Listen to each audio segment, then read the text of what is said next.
This video contains subject matter that may be offensive and disturbing to some people. If you are the type to require a warning throughout a video or show, let this message serve as your warning. This channel discusses the harsh reality of true crime. If this warning is not sufficient for you, consider a different genre and unsubscribe from my channel immediately.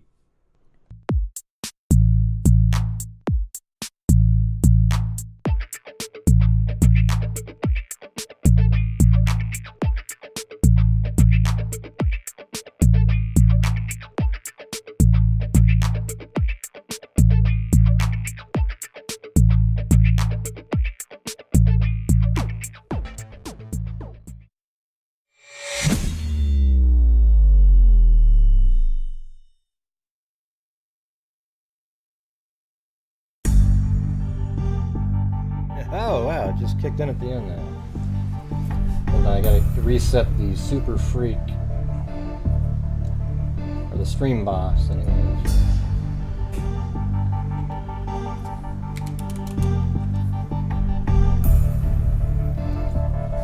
Alright, there we go, there we go. And Blue's over there waiting for his meal. So is that what he's doing? All he's doing is listening and listening and listening because Chloe's over there eating and he knows his turn's coming. So he's just hyper focused over there. Is it gonna be my turn? Please. He's even got one foot on the ground ready to run over there. Yeah. So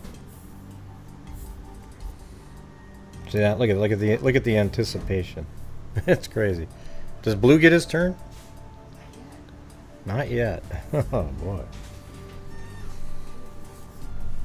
Look at him. Poor guy. It's pretty sad. Yeah. Anyways, we got a new stream. The early shift got the goal. Got a stream goal on this one. You can become the super freak over here if you take out the previous person that was on there. And yeah, so tonight we aren't doing the really cool, big, popular cases. So hopefully we can still have a decent night over here. You do? You wait to eat the same way?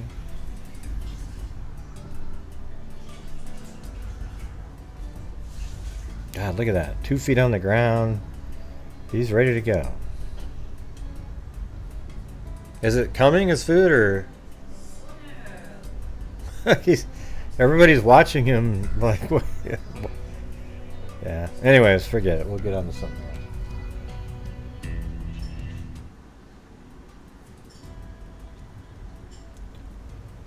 Yeah, so I'm going to do these first two cases that nobody, there's almost no information, but why not put their name out there after all these years?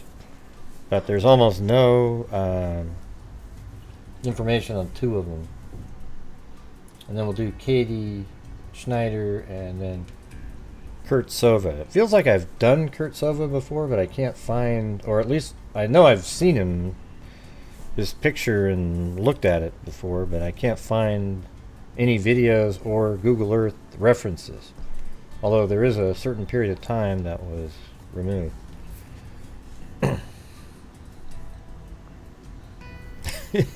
He's patient, but boy, I mean, he wouldn't be a very good poker player, right? Look at him. I mean, he's just, look at that. Blue, are you hoping to get something to eat?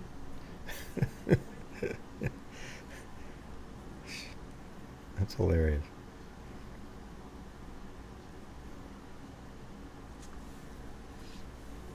Poor guy. Well, yeah, there was something I was going to show you guys on this, on the Walker case that we're doing.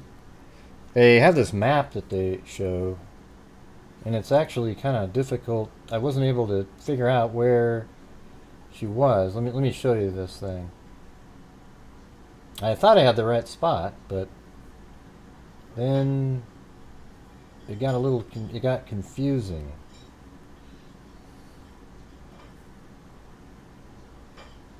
Hold on.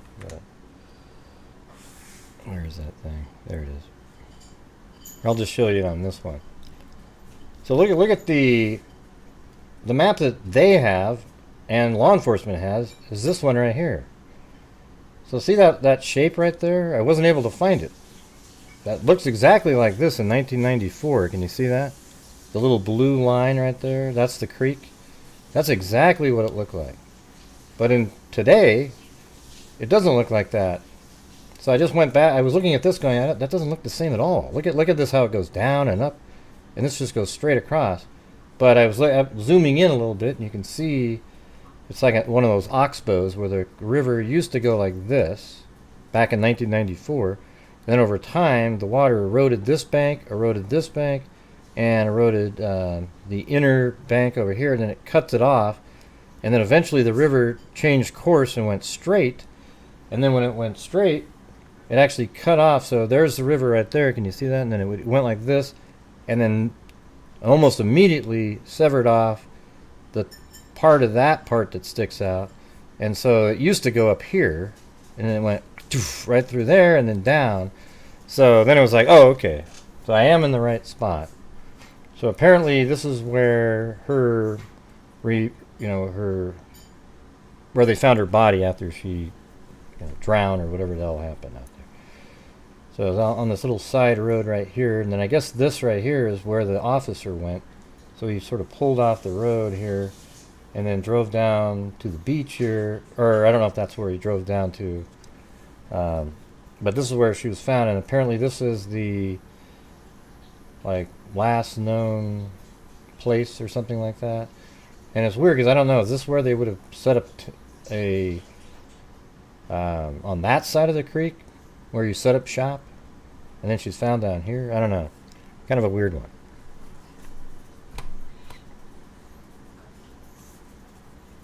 Anybody paying attention at all? I don't see one comment related to anything that I just said.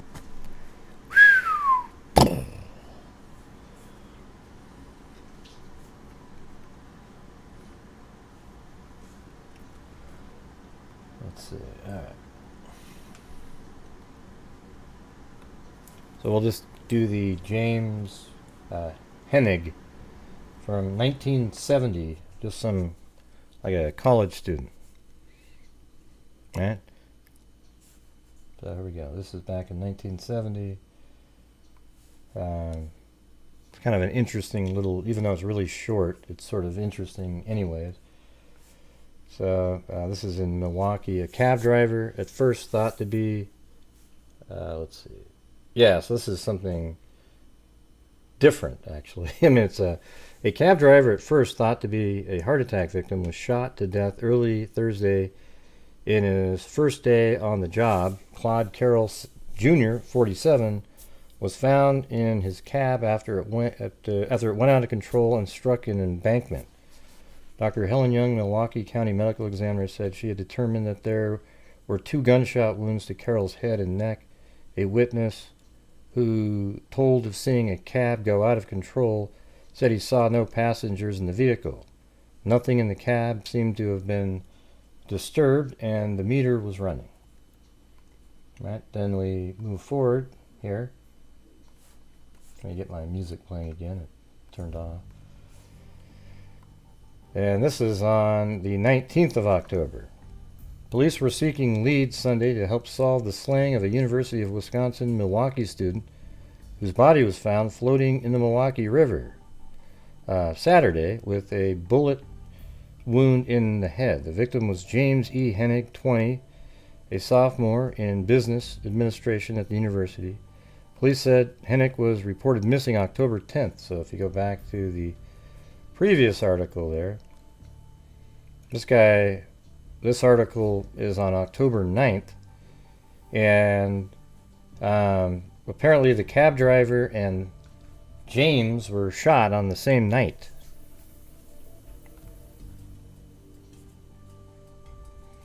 Police said Hennig was reported missing October 10th by his father, Robert, a Milwaukee fireman, after the youth left the family home on the north side to go shopping at a department store and didn't return.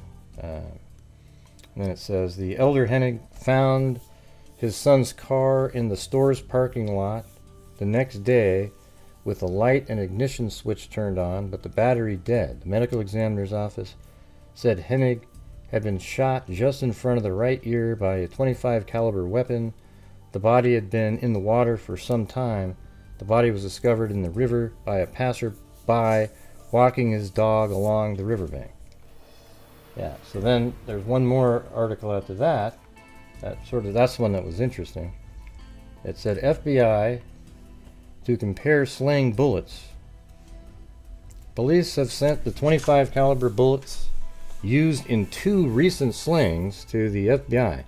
See, .25 calibers aren't really incredibly common. I mean, they're out there, but they're on the same day, 2 different people in the same town were shot with .25 calibers. So it says, police here have sent .25 caliber bullets used in 2 recent slings to the FBI in Washington to determine whether the deaths of the 2 victims, both shot in the head, were related. The latest victim, found floating in the Milwaukee River Saturday, was James E. Hennig, 20, a sophomore at the University of Wisconsin-Milwaukee. He had been reported missing about 10 days earlier by his father, a Milwaukee fireman.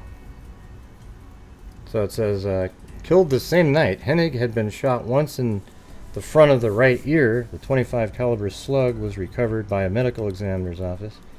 The other victim was Claude Carroll Jr., 47, a cab driver, who was shot to death in his taxi October 8th. Identification tests the slugs taken from Carroll's head proved they too were .25 caliber bullets. Hennig disappeared the same night Carroll was shot to death, and an autopsy Sunday indicated Hennig had been in the water about 1.5 weeks. The parking lot where Hennig's car was found was about 5 blocks from the scene of Carroll's death. Detective Inspector Leo Wolfel said there were no bruises on Hennig's body, and robbery was apparently not the motive. Man, don't you think those are related somehow? Thanks, Jason Freer. Thought the button was broken tonight. Yeah, what do you guys think about that? On the same night, 5 blocks apart. See, what I think, I don't know, God. That's just so bizarre, you know? Like, I mean, one's a taxi cab, so obviously it's used to get somebody around. But how did his body, let's see. I guess what would be interesting is what time of night. So you could see something where James Hennig's body was dumped by the killer using his own car and threw him into the water. Then later, dumped the vehicle and then called the taxi cab and then got a ride from him but didn't have any money or something. I mean, who the hell knows? And then shot the cab driver. Thanks, Eugenie. Yeah, what are the odds that they're not connected?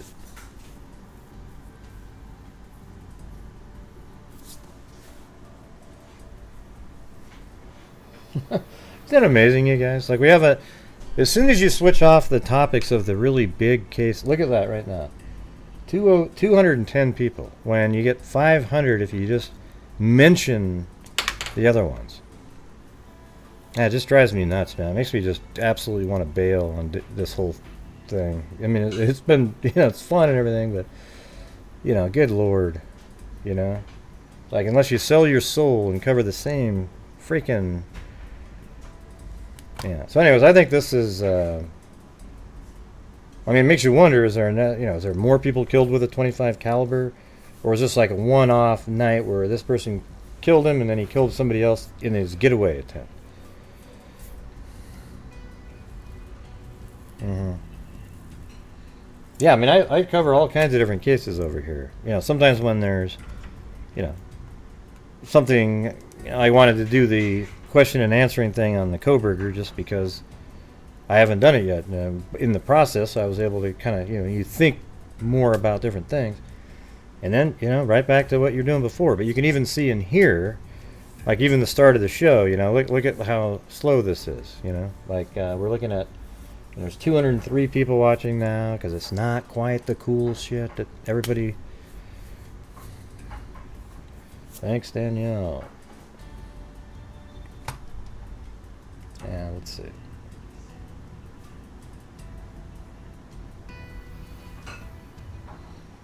I don't know. I think these two are related, though. 25 caliber. Those are those really tiny pistols.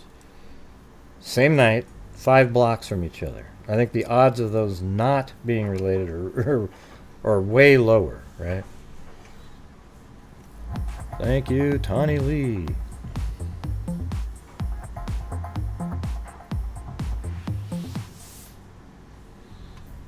Yeah, but unfortunately, his name was never mentioned again in the newspaper, nor is he on Google. So, I mean, there's nothing else. I'd like to know what the FBI concluded if they were shot by the same gun. I mean, they never said that. We don't have any updates on that or anything. So, that's it on James Hennig. Like I told you, there's almost nothing, but why not bring it out there? Who knows? If somebody out there knows something about this case in Milwaukee from 1970, let the authorities know.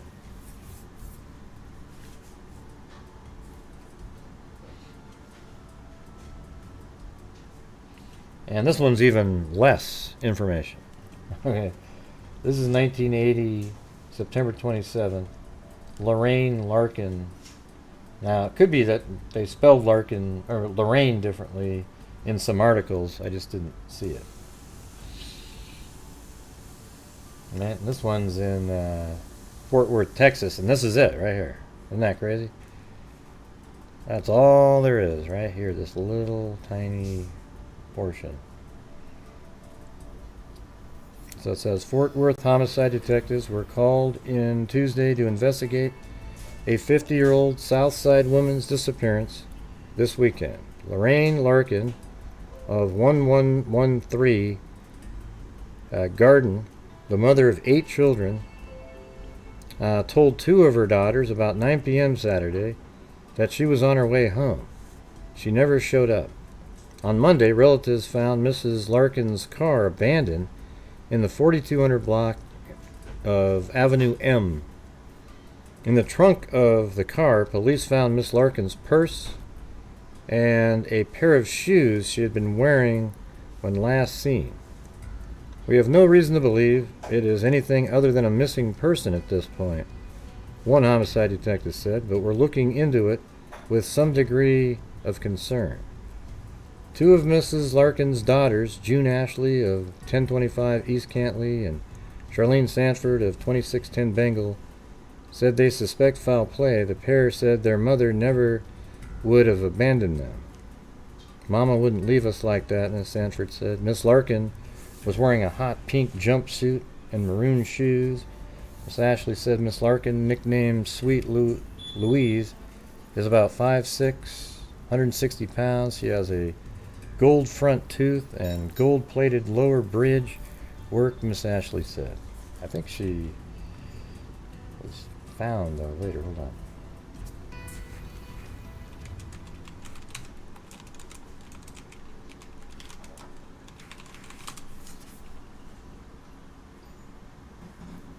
I don't see it in there. Let me check something else. True files. Is it that one? No. Cold case unit. I think it might have been in this one. Fort Worth. There it is. 1980.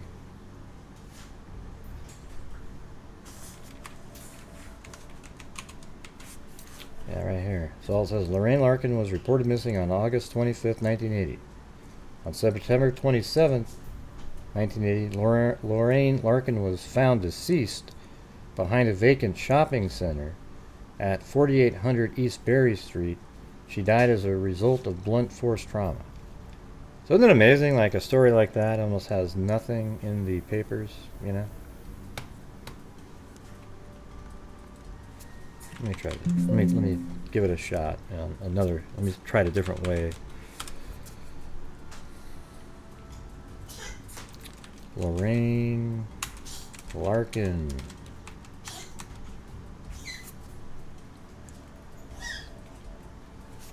Right, Blue? 1980.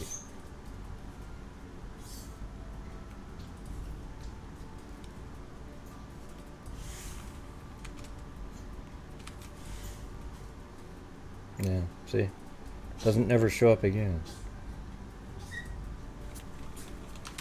Body found. Berry Street.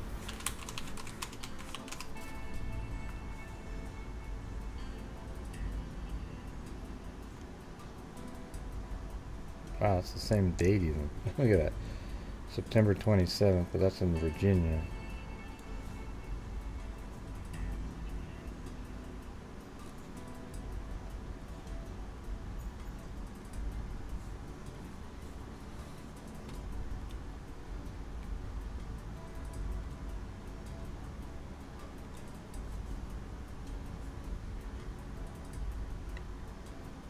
Man, let's see. I don't think that's it either. I'm just trying to find where it's a different one. So yeah, it's not. It doesn't even look like it's. They never covered it again. Now it might be in some other like Fort Worth paper on another site that I could go try, but you know, it's just pretty sad that there's almost nothing in there.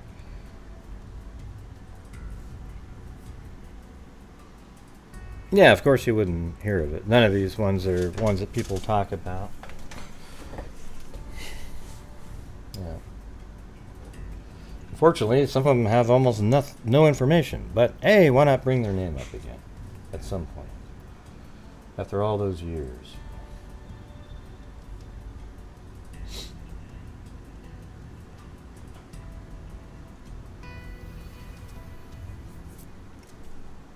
Okay, so I'm going to go to Katie Schneider. And if you guys like to help support the channel tonight, that'd be great. Looks like we have a lower crowd, but I'd like to still try to reach the goal up there. If you can help support it and can, that'd be awesome.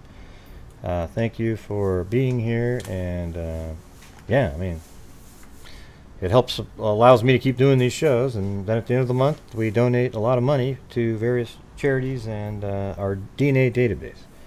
And it can only happen as if even on the nights where it's not the coolest of the cool information, we still are able to reach the goals. Okay? So, thank you. All right, I'm going to go back in time for the I guess it's Katie Schneider, but Catherine Schneider. So we're just going to go through this the way it was when it came out. All right? I think Ada sent this to me on like 3 or 4 days ago, maybe 5. So it says Catherine Schneider missing. What happened to Catherine Schneider? Catherine Schneider, or who knows who sent it? Well, I mean, I guess sometimes I get like 9 different people send me something, but I know she sent it to me at one point too. So other people might have shown it. Might have even been in GHI at one point. Maybe it was back there a month ago. Who knows?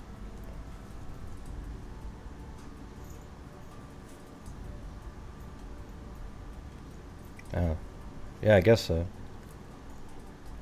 But I mean, if it's, don't worry if your message is on the screen. Okay. If I see it, I'll probably take it off. I just gotta, I gotta keep doing the show. Let's see. All right. Catherine Schneider, 17-year-old, has been missing since July 5th, 2023. A missing person report was filed in Saratoga, California, after no contact was received since that day. So she went missing on July 5th in Saratoga.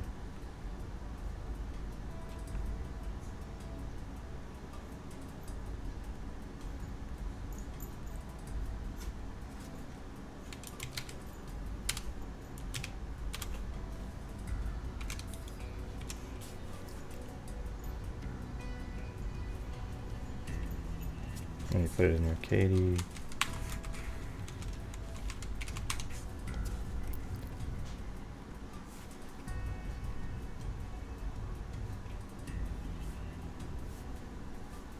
Alright, and then Saratoga.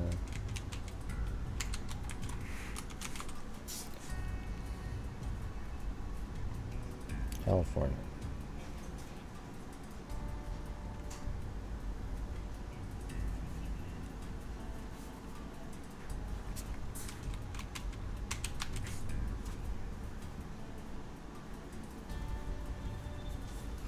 Anyways, Catherine Schneider, a 17-year-old, has been missing since July 5th, 2023.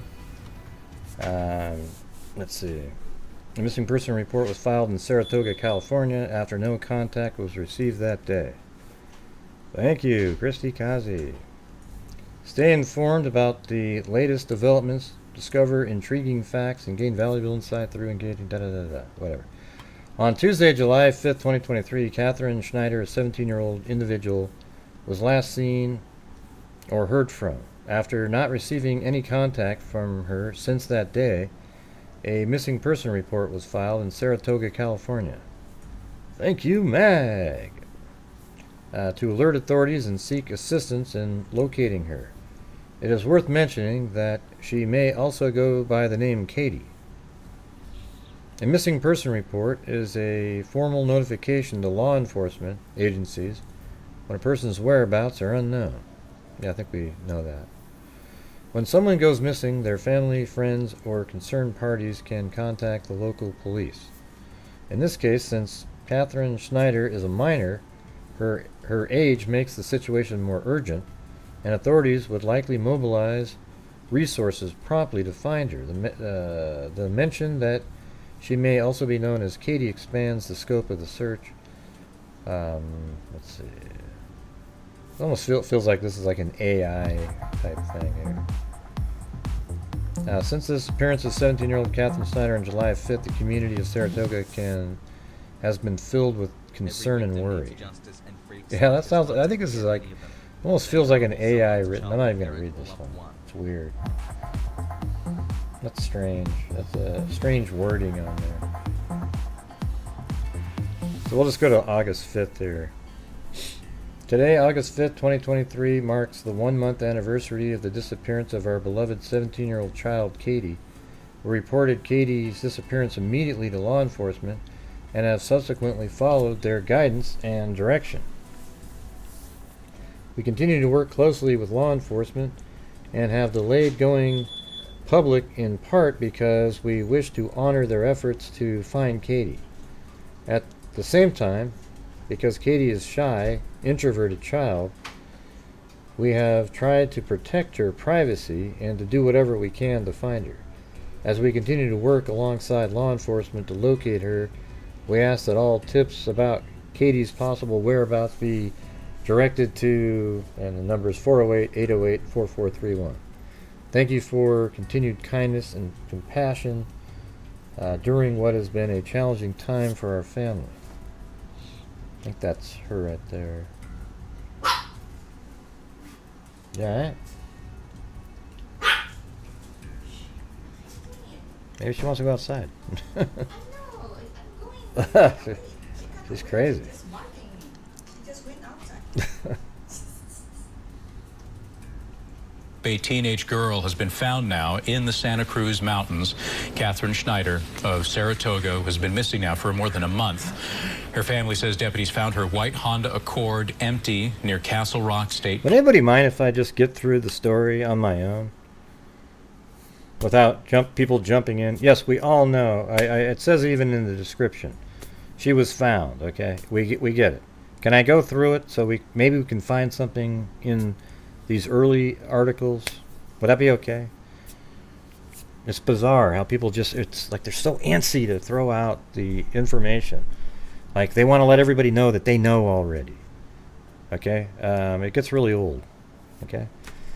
Yeah. Okay. A 17-year-old Saratoga girl has been missing for more than a month, and this week investigators tracked down her car. Schneider was last seen July 5th leaving her home and driving a white Honda Accord with tinted windows. On Monday, Santa Clara County Sheriff's Office investigators found Schneider's Honda Accord abandoned on Skyline Boulevard near Castle Rock State Park. Okay, let's see. Castle Rock State Park.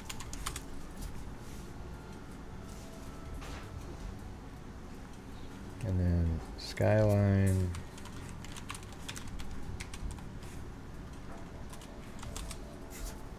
Okay, so that's Skyline then?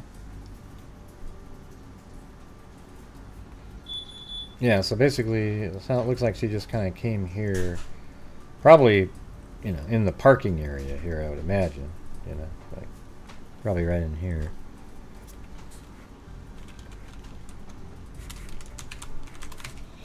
Somewhere around here. Anyways, that's Skyline and that's the park, so somewhere around in that area. Abandoned Skyline Boulevard near Castle Rock State Park. The vehicle was unoccupied. An Instagram page called Find Katie Schneider posted a message writing the Santa Clara County Sheriff's Office has successfully located the Honda Accord. However, they are still working to locate Katie. Due to the ongoing investigation, we are unable to provide further details at this time. The Sheriff's Office is still seeking assistance from the public for help to find the missing teenager. Anyone with information on her whereabouts is asked to contact the Santa Clara County Sheriff's Office. According to her family, Schneider did not have any money nor ID with her when she vanished. We think she didn't expect to be gone for long. Schneider has blue eyes and straight blonde hair that reaches her mid-back. She's 5'5" and weighs 115.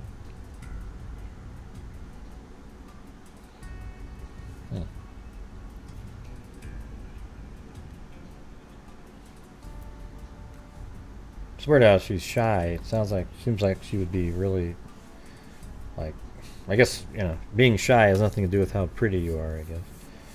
Over a month into Katie Schneider's disappearance, family says the teen's car has been found, but she remains missing. The Santa Clara County Sheriff successfully located her white Honda Accord, but is still working to find the 17-year-old.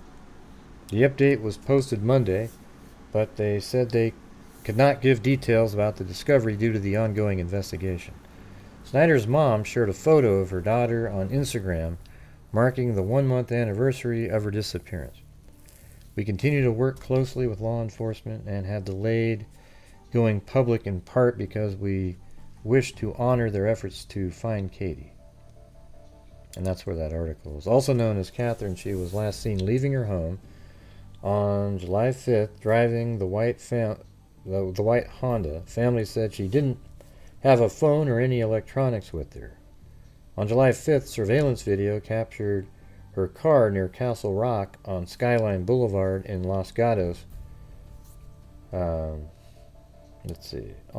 Skyline Boulevard in Los Gatos, pulled to the side of the road. So it's not in the parking lot. At 1:34 p.m., according to Find Kate Schneider's post.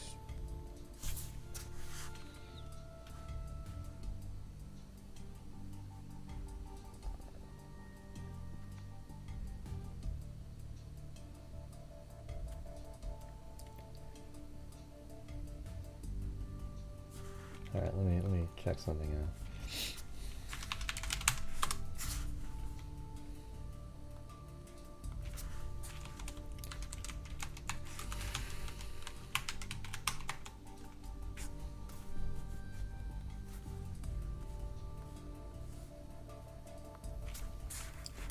Saratoga, California.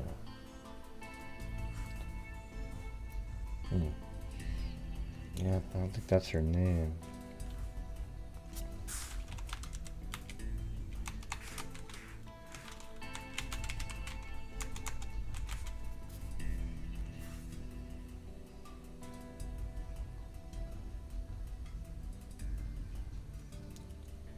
I was looking at Nola Schneider, but I don't think that's probably not her full name.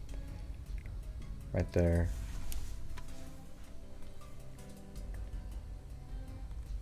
See you later, Teresa. Have a good time. Bye-bye.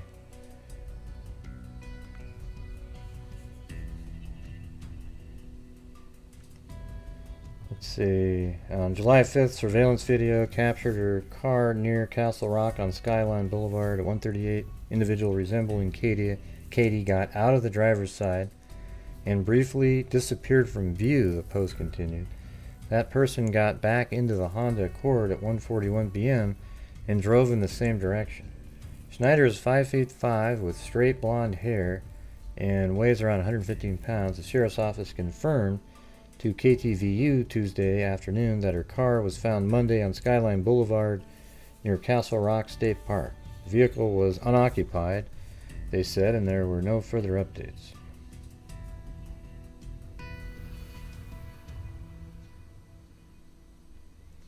Let's see. Alright, so there was that one. Then the next one. This is on the 8th. And that meow, I'm not sure what that site is.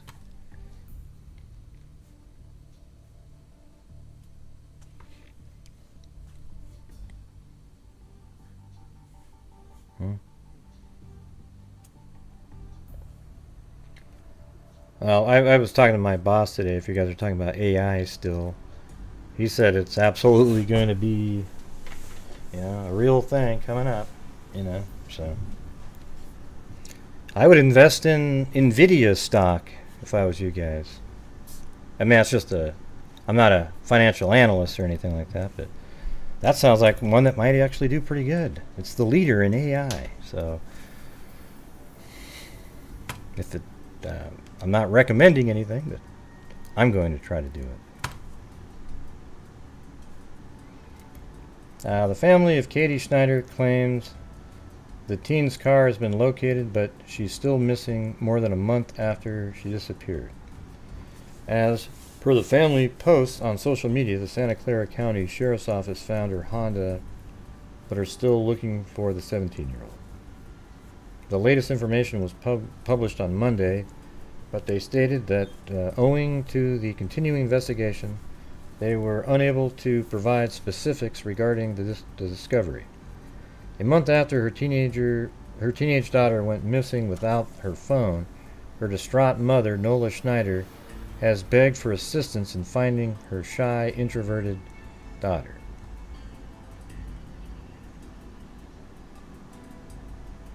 Did Jeffrey Ferguson confess? That's something else. The 17-year-old Katie Schneider, who stands 5'5", has straight blonde hair and eyes, and has had no communication with her family. As a family, we know Katie to be so much more than a pretty face, mentioned the frantic mother, Nola. Please reach out to us if you know anything that might suggest her whereabouts. Much love. She has no identification, cash, or credit cards. Nola claimed her daughter went missing without having any identification, cash, credit cards with her, and the family immediately called police. We think she didn't expect to be gone for long, she said. She left without informing us of her plans and left her belongings behind, making it incredibly challenging for us to locate, what about her phone? She added, "I'm missing my daughter so much. If you have any information that may be helpful, please contact us." Yeah, I think this is kind of going back in time here. Then on the 10th of August. Today, search and rescue crews combed an isolated stretch of Highway 35, Skyline Boulevard in the Santa Cruz Mountains. They're looking for clues in the disappearance of Katie Schneider. The Los Gatos teenager has been missing since last month. KTVU South Bay reporter Jesse Gary live tonight in Saratoga with the update. Jesse, good evening. Mike, good evening to you. Deputies worked a narrow area along the Highway 35 roadside. As of broadcast time tonight, there is still no word on where Kate Schneider is or what could have happened to her.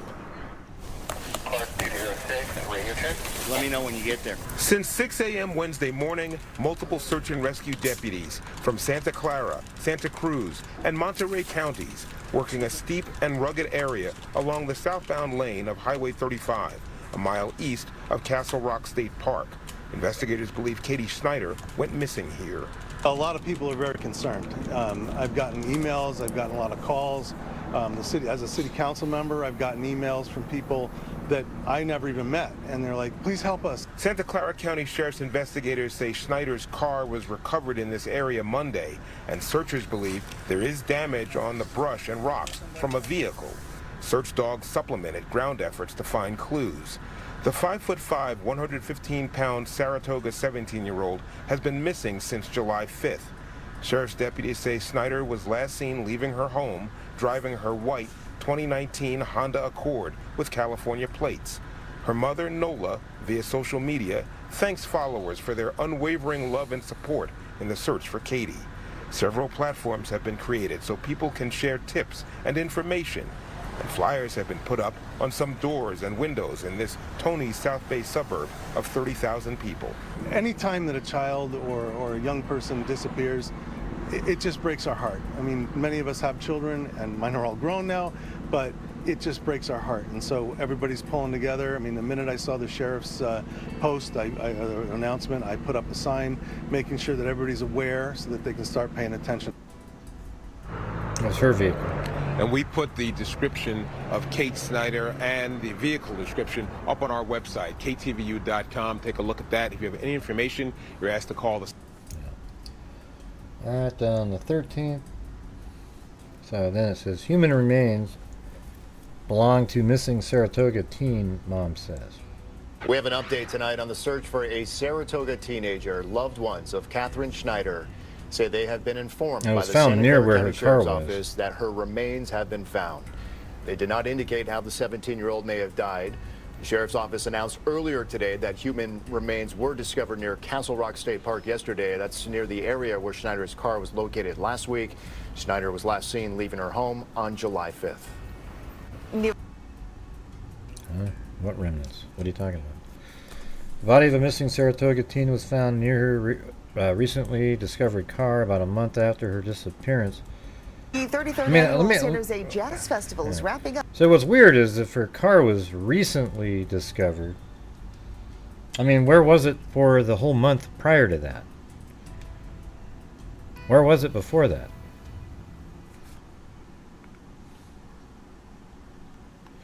Yeah, where was it before that, though? Anybody know? The body of a missing Saratoga teen was found near her recently discovered car about a month after her disappearance. So, I mean, it's weird because if her car is parked on the side of the road, it would have been seen a long time ago, right? I mean, was it moved there later, or was she hanging out somewhere? I mean, that part doesn't make any sense to me. So she goes missing on July 5th, and then after just kind of hanging out somewhere, hidden, she drove somewhere, and I don't know. That's weird to me. The Santa Clara Sheriff's Office announced the finding of human remains Sunday near Castle Rock State Park, but they have not confirmed that the victim was the 17-year-old who was last seen leaving home on July 5th. It's hard to put into words how much Katie will be missed. Katie was a bright light that brought emotional vibrancy to our everyday lives. She radiated authenticity, thoughtfulness, a great sense of humor, and an unyielding determination. She taught us all to have to live our biggest life without reservation. A statement from Schneider's mom read, "Please join us in focusing on the love and joy Katie brought to us." See, those kind of statements, though, the way this is worded, feels like the mother has been told it was, like more of like a suicide, right? I mean, if there was a murder, you wouldn't hear the statements like, "Please join us in focusing on the love and joy Katie brought to us." And, the whole thing. It's hard to put into words how much Katie will be missed. I don't know. I don't think you write something like that if there's a homicide. What do you guys think? I mean, at least she wasn't told that. But again, where was the car this whole time?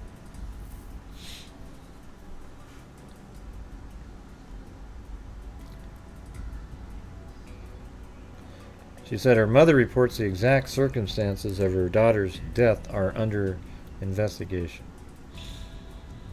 It's with a heavy hearts that we must announce the devastating news that our beloved Katie Schneider has passed away. Now they say in a car accident. Really? So they found her car. Maybe it was off down the embankment. They found her car. And that's why they're saying on the side of the road. They didn't say it was down the embankment, though. So that would make sense why nobody saw it. And then they go down there, and maybe she got out of her car and wandered a distance with like a head injury or something like that. See that? Yeah, the Santa Clara County Sheriff's Office informed us that Katie's remains were found in the vicinity of her vehicle in a ravine. There you go. See, now that's totally... that other article didn't explain it well. The vicinity of her vehicle in a ravine near Castle Rock State Park. At this time, the circumstances surrounding the heartbreaking incident are still under investigation. So now that makes way more sense that her car went off into a ravine, and I don't think it was a suicide. I think it was just an accident. I think her car probably went down there, and it was such a steep ravine, probably hit her head, but it was a lethal blow to her head, but she was still able to move around, and then was disoriented, probably with a concussion or something, and then wandered away a little bit and died. That's what it feels like. That's what makes the most sense. Everything doesn't have to be nefarious. That's true, that she left without those items, so it could be that she...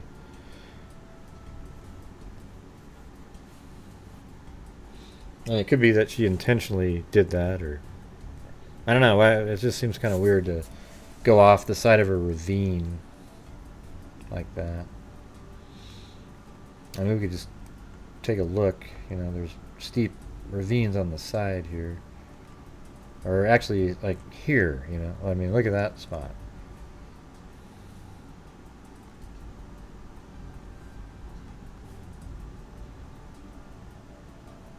Yeah, and see, there's the highway up there, and then look how steep it could get going way down there.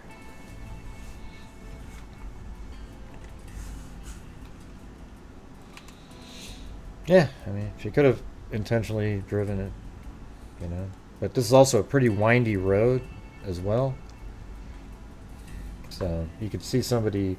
It's kind of like that one case. Remember the one that was at the same time, Kylie Rodney, and her car went around that turn and went right off the embankment? You remember that? I mean, it feels almost identical in a way. You know, except the fact that, you know, the stuff that she didn't have with her. I mean, did she have her phone with her? They didn't mention her phone. But, yeah.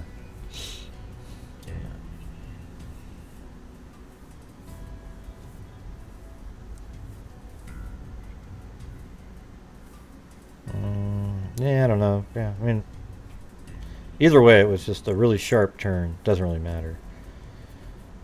In the dark.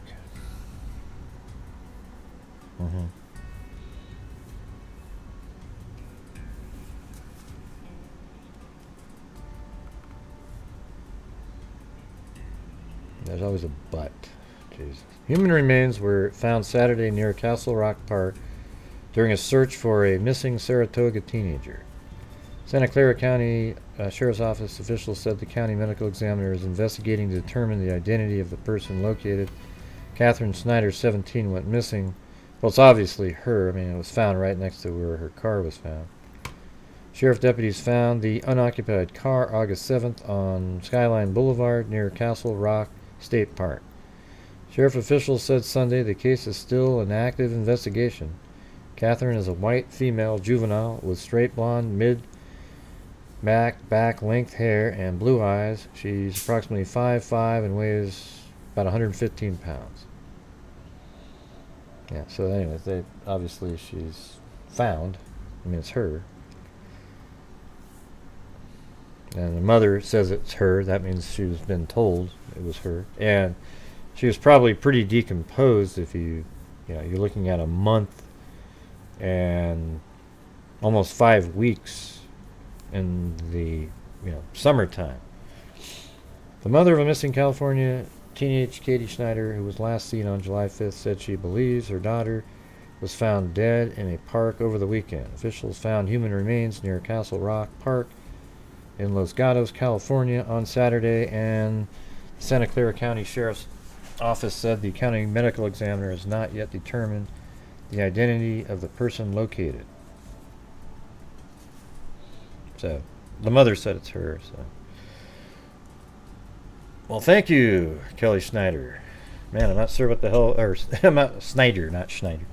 I'm not sure what the hell was going on tonight, but I appreciate your help there. It makes a big difference.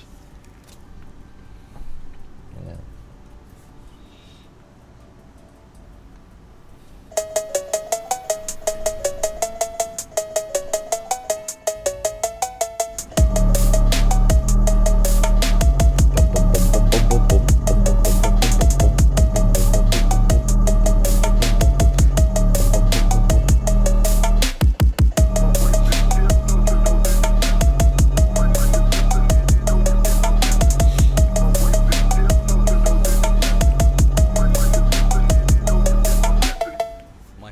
Thank you.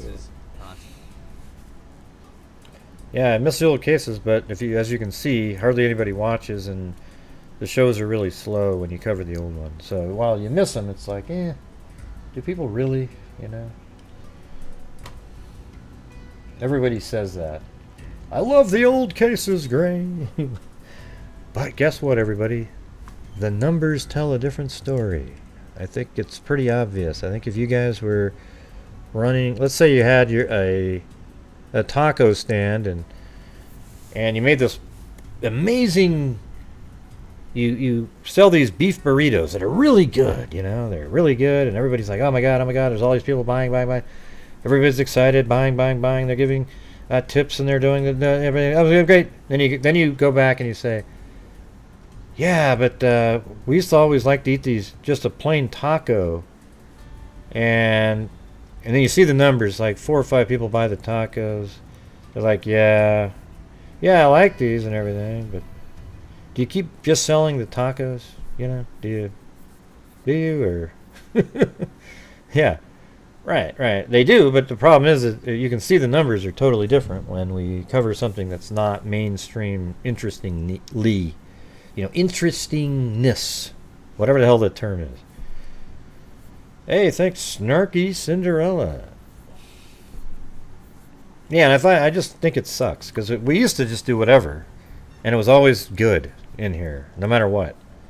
And it seems like lately, though, I'm sort of pigeonholed, or like kind of forced to do a little bit more of the bigger ones to have a successful channel. Because I tell you what, you guys, if you cover this kind of stuff every night, you actually lose subscribers. It's incredible. Like, you lose 10, 20, 30, 40 a night. Because they go, oh shit, I don't know why. I don't know if it's some kind of weird algorithm situation or what, but it's weird how they kind of pressure you into it. Anyways, I think this is it's either an accident or she did something to herself at this point. And the fact that when they said her car was on the side of the road, it sounded more nefarious, because why would her car not have been found for such a long period of time? But then we learned that her car is down the embankment, and then it's pretty obvious at that point that it's something else.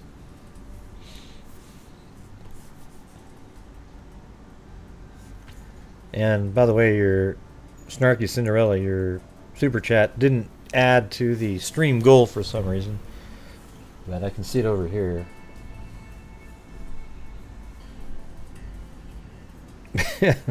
Well, thanks, Bright-Eyed Girl. Well, if everybody who loves the cold cases sent in a cat eye donation, hell, man, we'd be covering every single night.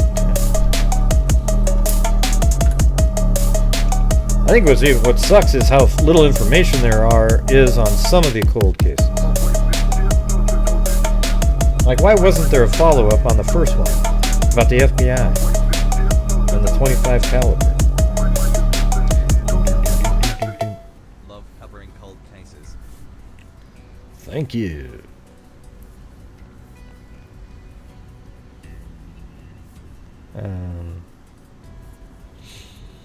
Yeah, we'll have to figure out something though. Maybe like we talked about before, if I could mix it up a little bit or something. But maybe if I covered one of the bigger ones first, though, I could cover some of these cold cases. Then there'd be more eyes at least on it. But then they'd say, hey, that's bait and switch. I wanted to come here. And when you look in the chat, you see people already talking about the other one because they don't have any interest at all, and it's a little bit disappointing.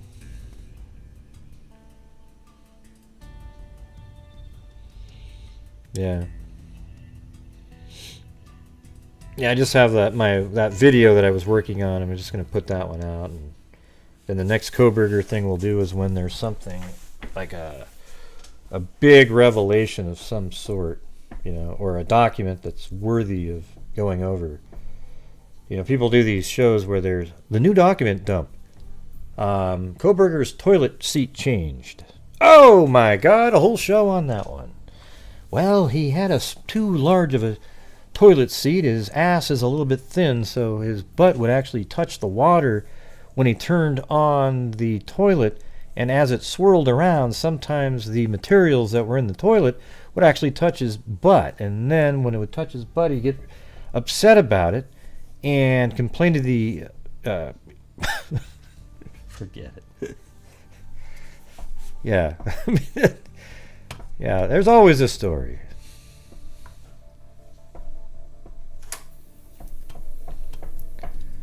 Thanks, Danielle. And it seems like every single time we do these older cases recently, I have this similar conversation, because it's just absolutely noticeably different, And I think if you guys are honest with yourself, you'd say you'd notice the same thing, okay? Even if you like them.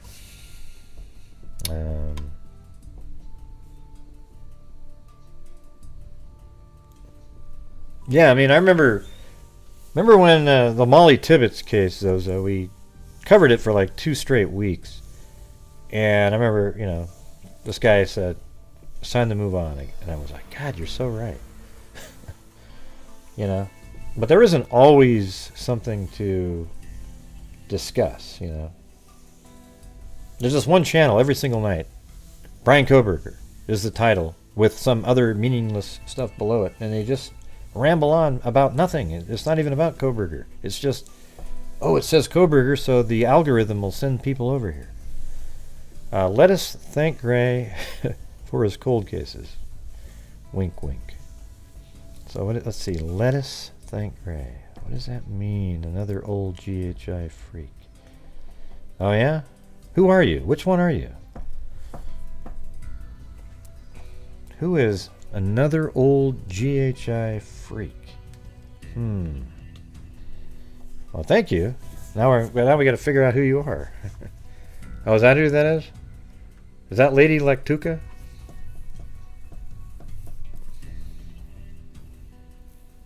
Yeah. Are you sure about that? And what does it mean, the lettuce? Is that like a reference to smoking pot, or?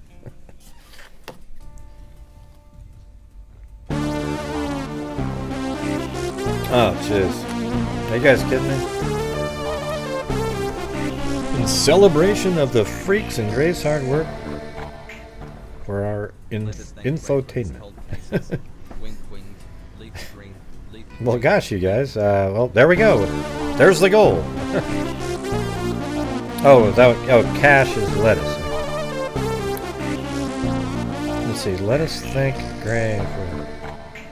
But I want to know who another old GHI freak. Yeah. Wonder where... I'd like to have... You know what I'd love if, like, Jay Case and all these other people would show up again. You know, from back in the day. I know what it means. It means lettuce is a double entendre. So who are you, another old GHI freak? Who are you? It's Rebecca? You sure? N? Rebecca N? And thank you so much, Caligal3, with the double cat eye from the legendary court reporter. I mean, she did John F. Kennedy's... Well, he never went to court. She did...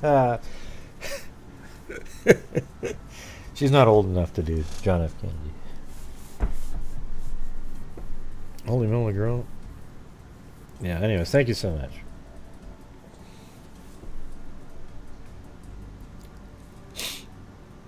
All right, let's do a poll here.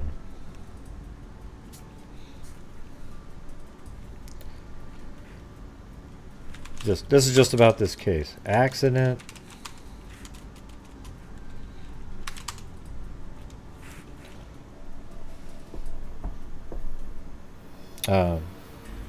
Or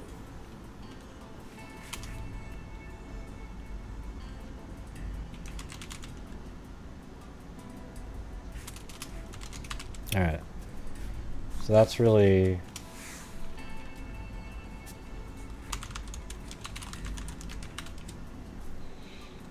all right. How about that? I'm gonna see what you guys think. So this is about this case right here, the Katie Schneider. Oh, that's her? Okay, so Lady Lactuca. Well, hey, Lady Lactuca. Thank you.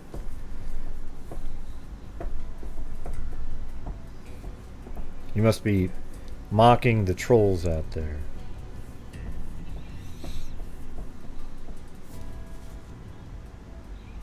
Where'd you go, Caligal3? You just took off? That's pretty funny. She does that a lot. Comes in, boom, and...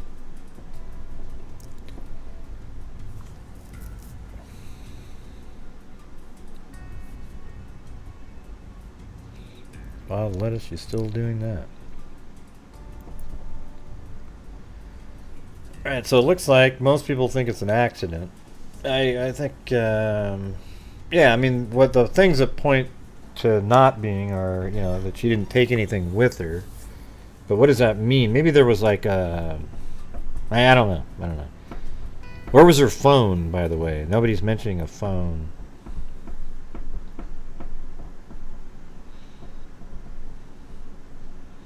I mean, I think it's just likely she's young. She's, you know, inexperienced driver probably, and you're going around these turns. What time of night did they say she went missing? Let's see.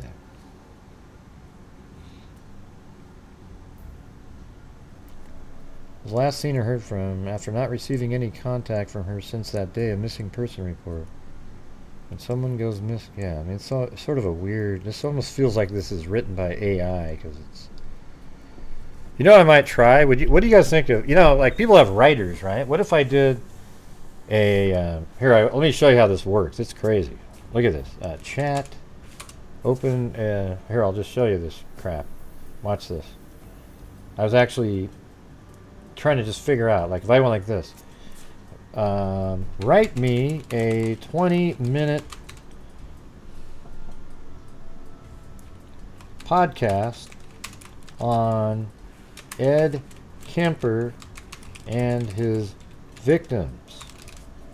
And I'll say on serial killer. Right? And then you go bing, bing, bing, bing, bing, bing, bing, bing, bing. Oh yeah, and then I could say my podcast name is Grant Hughes Investigates. Alright, so hold on.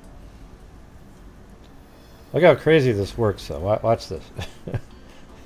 Here, just check it out. Check it out. And I mean, the thing is, you already got writers, right? I wouldn't do this, but I'm just saying. This is how it would sound. Welcome to Grant Hughes Investigates, the podcast. It says, host, welcome to Grant Hughes Investigate, the podcast where we delve into the most perplexing criminal cases and explore the minds of those who commit unimaginable acts. I'm your host, Grant Hughes, and in today's episode, we're going to dissect the chilling case of Edmund Kemper III, a serial killer whose gruesome acts left a scar on history. Join me as we unravel the details of his crimes, the lives he shattered, and the questions that continue to haunt us. Please be aware that the content we discuss today is of a sensitive graphic nature. Listener discretion is strongly advised. Isn't that amazing, though? But look at it. And then it says, let's see, a disturbed childhood. To understand the twisted path that led Ed Kemper to become a serial killer, we must first explore his early years. Born on December 18, 1948, in Burbank, California. By the way, that's where I was born. Kemper faced a tumultuous upbringing. His strained relationship with his mother and her psychological manipulation left deep scars on his psyche, setting the stage for the horrors that would unfold. Isn't that amazing? They write these, they do. They write these, and you could go like this. You know what? Regenerate the damn thing, okay? I didn't really like the way you worded that one. That one sucked. Right? Then look at this. Welcome to another riveting episode of Grant Hughes Investigates, the podcast that delves deep into the chilling world of true crime. I'm your host, Grant Hughes, and today we're about to unravel the disturbing tale of one of America's most notorious serial killers, Edmund Kemper III. Join me as we peel back the layers of his life, the heinous crimes he committed, and the lasting impact he left on our society.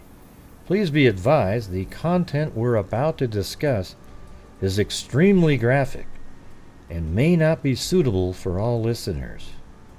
Listener discretion is advised. I mean, that is pretty good, don't you think? Yeah, it's different than the other one. Unraveling the monster, killer playground, in the mind of a monster, the manhunt and capture, legacy of fear, voices remembered, and the outro. You know, I mean, it's pretty weird, right? I mean, you know what would be cool is to use AI and then also yourself. Like, they give you this, he could give you the structure, or, you know, that sounds weird, doesn't it? And then you just, I know it is kind of like that. That's what you were saying, Cindy. Like in school, I mean, who the hell, write a, but this isn't, because this is, a podcasts are entertaining, right? So this is sort of like a writer for a podcast. And when you're in school, you're supposed to show that you can write. Yeah.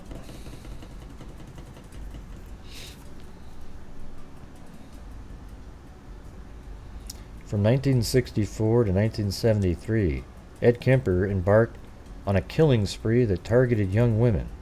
His victims were often hitchhikers or college students who trusted him due to his seemingly non-threatening demeanor. He would pick up these unsuspecting women, take them to a secluded location, and then commit unspeakable acts of violence. Kemper's disturbing pattern including dismembering his victims and engaging in necrophilia.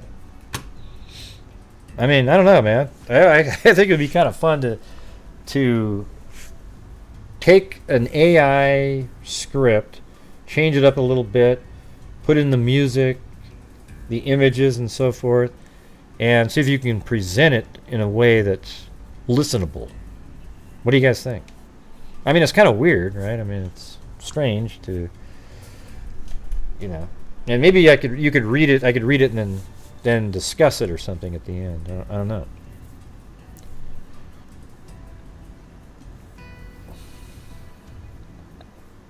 I just think it's sort of lame, though.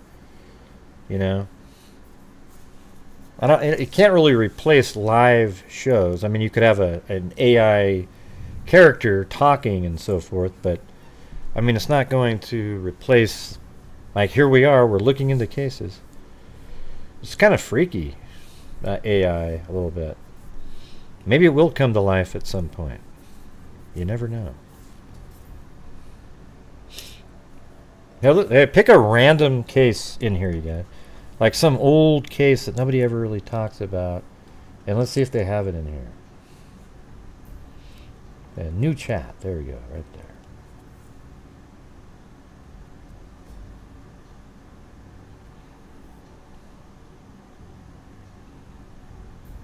Yeah, I even said, what's the best paint for true crime? I was asking all kinds of questions. It's crazy. That's not uncommon.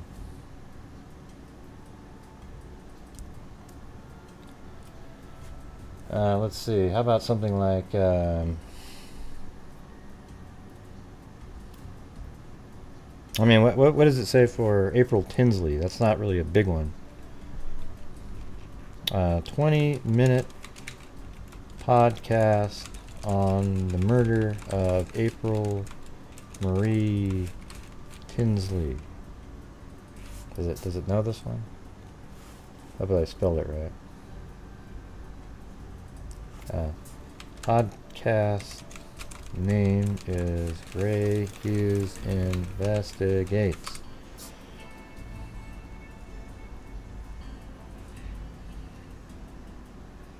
Did it just start over again with that same one?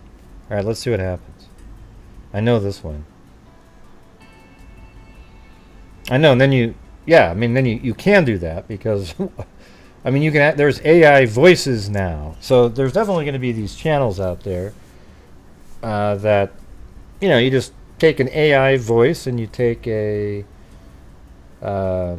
script and you just have it read it. And there's actually YouTube videos already that you can tell that's generated. So let's see. Welcome to another episode of it says True Crime Chronicles. I didn't say that though. My name is... My channel, my podcast is Grant Hughes Investigate. Oh, I guess I didn't scroll down. Sorry about that. I scrolled all the way to the top. Let's see. Welcome back. Welcome back, dear listeners. Well, that's definitely not something I would say. Gonna get the hell out of there. To another enthralling episode of Grant Hughes Investigates, the podcast where we delve deep into some of the most perplexing and haunting criminal cases. I'm your host, Grant Hughes, and today we're about to embark on a chilling journey through the tragic murder of April Marie Tinsley. In the realm of true crime, few stories are as heart-wrenching and baffling as the murder of April Tinsley. Born and raised in Fort Wayne, Indiana, April was a bright and vibrant 8-year-old girl with her entire life ahead of her. But on that fateful day, April's life was brutally cut short on April 1st, 1988. I would have said, ironically, on April 1st, 1988, when she was abducted, sexually assaulted, and murdered. Her story sent shockwaves through the community and left an indelible mark on the history of Fort Wayne. Isn't that crazy? I bet you it nails this story too. I wonder if it even, let's just see if it talks about a barn. It doesn't say barn, so you gotta have the barn in there. If it doesn't say barn, you screwed up.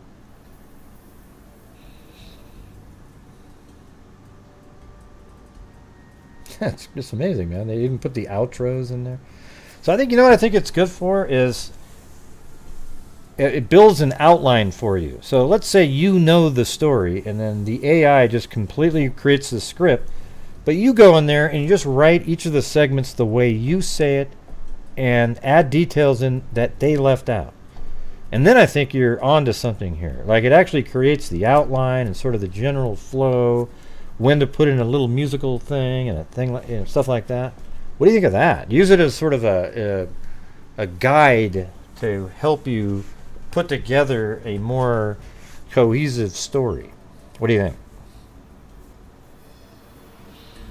Yeah, it's definitely not error-free. Yeah, I've actually seen mistakes in there. No, but I think it's better, like, if they do it, then you can see what they're saying, but then you change it to how you would say it and then expound on various things. Yeah, definitely a tool. Yeah, I know. I mean, isn't that weird? I know, it is exactly, except it's writing your script if you just wrote it.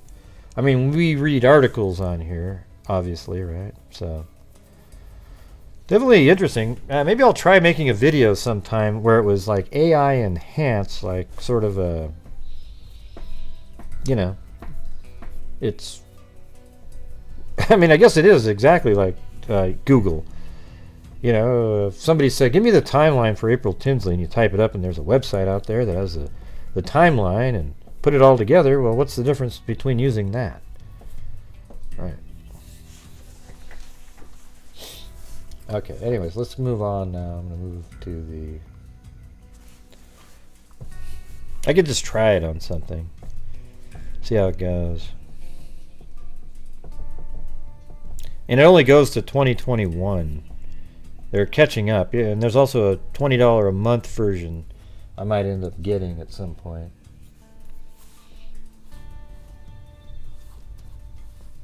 I should have more clear, sorry.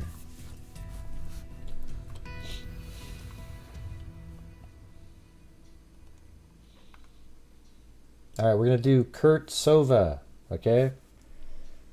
We're ready. We're doing it.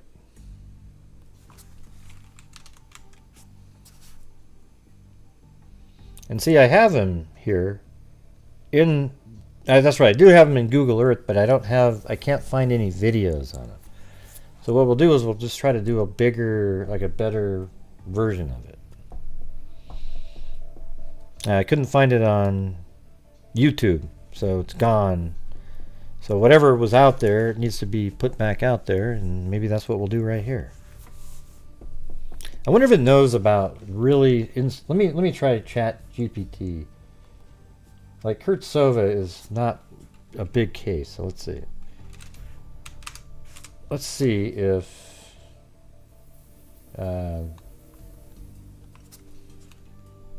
describe to me the Kurt Sova murder case from 1981. Is it gonna know that?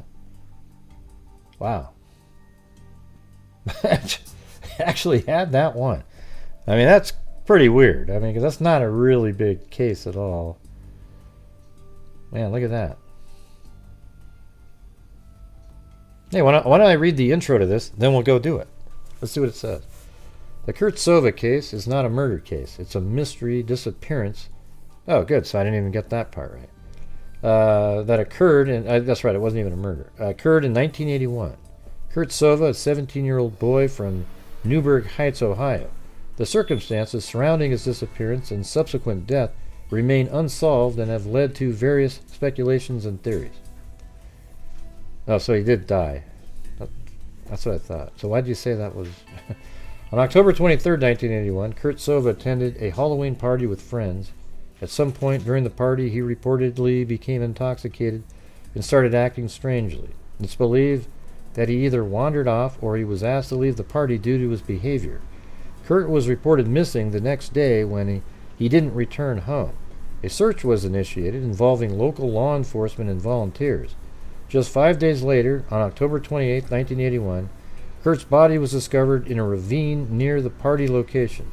Strangely, the search had been conducted multiple times in the same area where his body was found, leading questions about whether his body had been there the whole time, or if it was placed there later. The circumstances surrounding Kurt Sova's death raised numerous questions and fueled speculation. Alright, well there you go. You get the basic. So I'm going to go back in time now, and here we go. I can't believe they had that one in there. That's wild.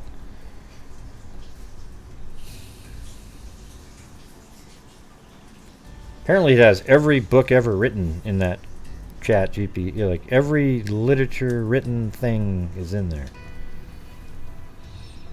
The body of Kurt Sova, 17, of 6519. So here's where he lives. Thank you, Simply Me.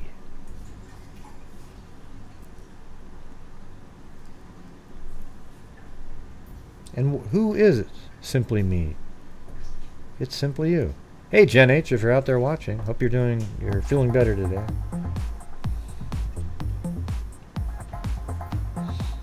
So this is Kurt Sova's house. And he was 17 years old. He lived right, I don't know if that one right there. 6519. And this is back in 1981, October 28th. This article is the 29th.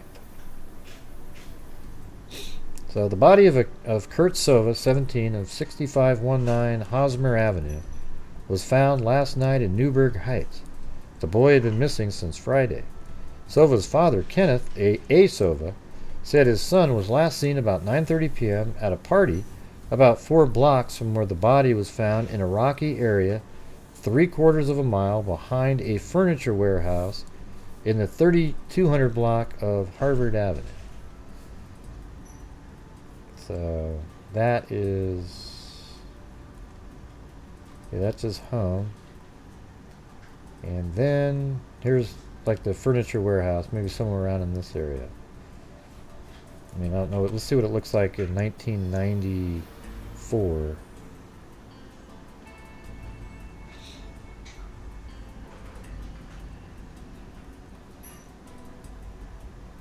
What'd they say? 8200, 3200. Let's see, 3200 Harvard Avenue. Yeah, that doesn't even look close. Not sure.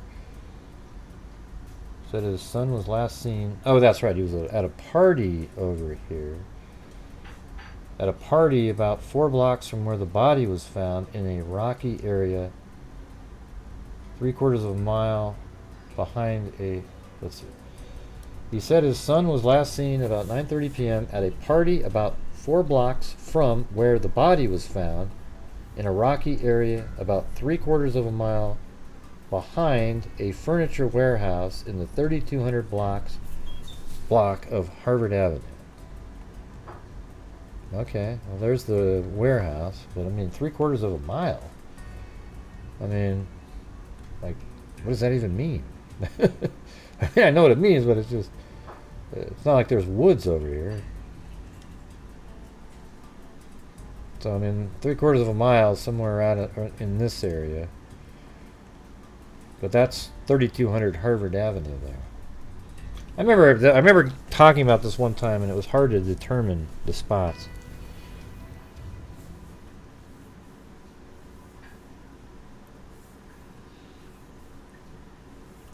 Let's see. Kenneth Sova said police suspected foul play. The coroner's office will rule on the cause of death. Kurt, the youngest of 4 sons, was an 11th grader at South High School.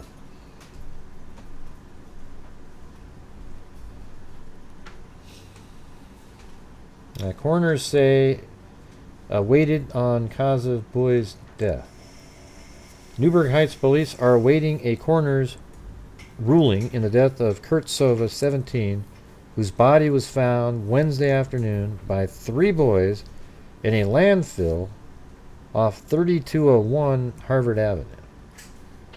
Okay. Let me try that. 3201 Harvard Avenue. So that's right there. So that's the warehouse and a landfill off of that. So is it right, like right here? I mean, it sort of seems like this area. Is it still? What's it look like now? Yeah, I bet you anything it's right over here. So this is probably where his body was found. Somewhere over here. That's what I think.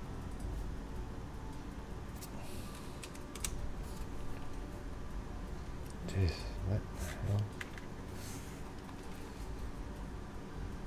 Yeah, so it wasn't there. That's not where it's think it's right in there.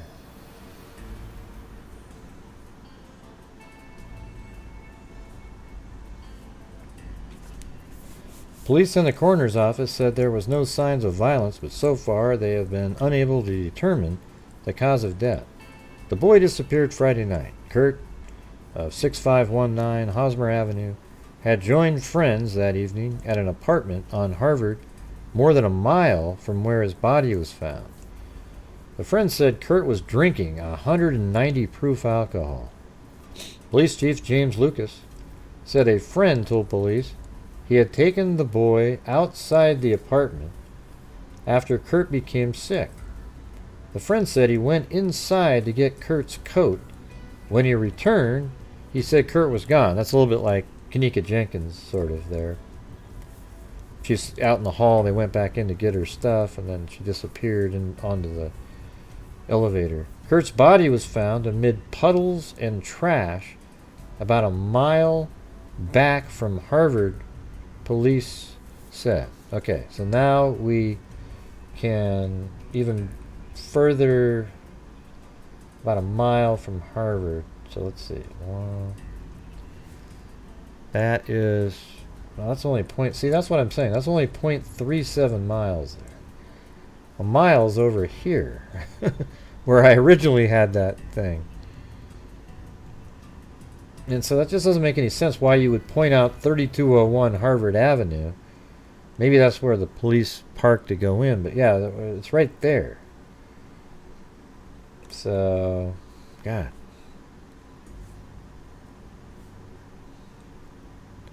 190 proof alcohol is basically rubbing alcohol. It's pure alcohol. They're almost as like nothing else. And you could probably dump it into your car engine. Kurt, 65 Hosmer Avenue, had joined friends that evening. Okay, we already read that. But Kurt's body was found amid puddles and trash about a mile back from Harvard, police said. One tennis shoe was missing. The boy's parents, Kenneth and Dorothy, reported Kurt missing to Cleveland police Sunday. The parents then organized a search that covered the Harvard area. Kurt's mother insisted that searchers had been in the area where Kurt's body was found Sunday, but that the body had not been there. He was a nice boy, Dorothy Sova said. I always knew where he was going. We pampered him. Besides his parents, Kurt is survived by 3 brothers, Kevin, Kenneth, and Keith.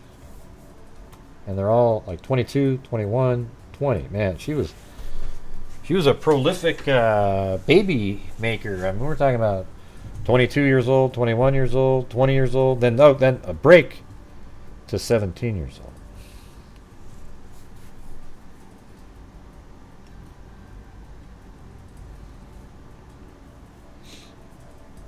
Body of missing boy 13 found near landfill cliff. Let's see. Police were trying to reconstruct the last few hours of Eugene. So this is another person, you guys. The last few hours of Eugene Kibbitt, 13 of 5800 Gertrude Avenue. Let's see where he lived.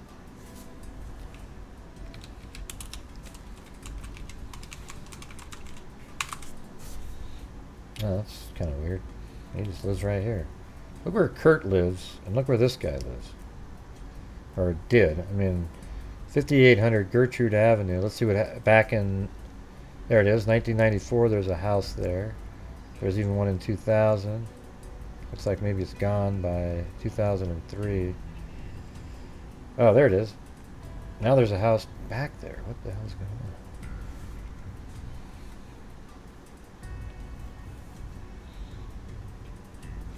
So this is where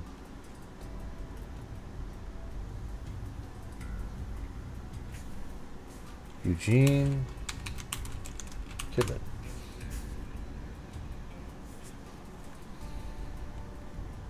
So look at Kurt's there, Eugene there.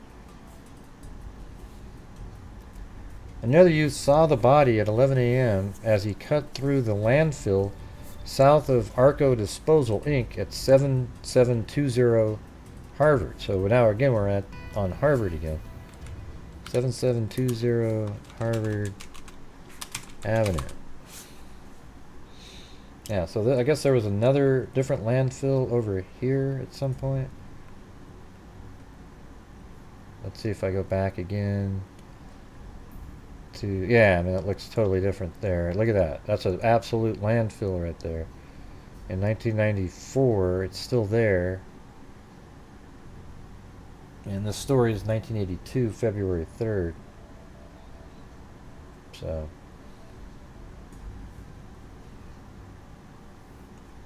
Through the landfill. Weird.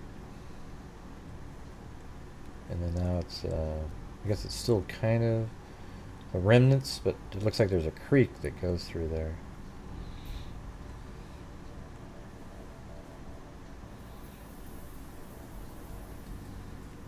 Thanks, dear Nadia, for letting me know, everybody. Hey, everybody, the father's a baby maker, too. I didn't mean it to be disparaging or anything. You know, I know that both people are part of making the baby. Hey, everybody, I'm so sorry. Yeah. Like you always say, they're the ones that go through it. What a ridiculous comment.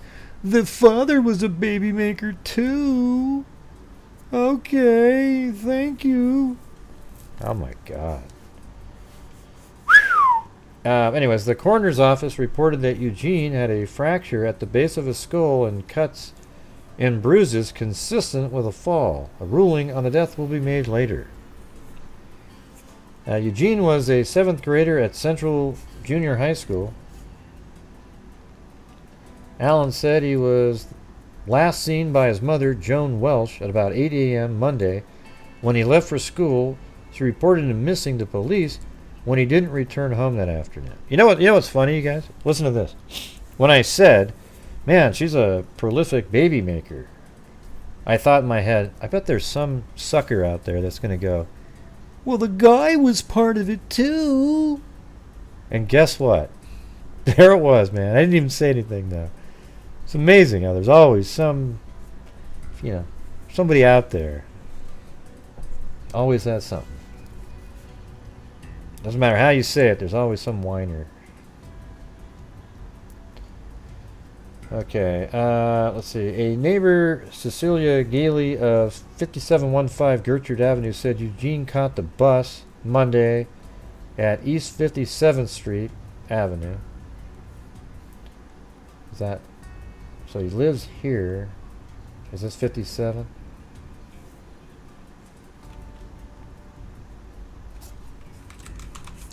East 57. Okay, right there. So he went and caught the bus.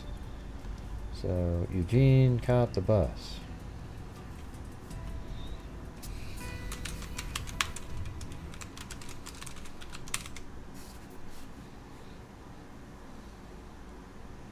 And I don't think you do, dear Nadia, or you wouldn't even have thought of what you said. You know what I mean? Caught the bod. He caught the bus there. Let's see. So he caught the bus Monday at East 57th Street. Oh, and Fleet Avenue. So that was that's the one on his house, I think. I just saw that a second ago.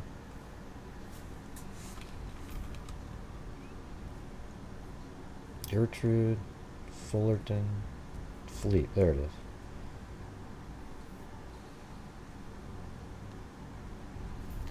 So that's where he caught the bus.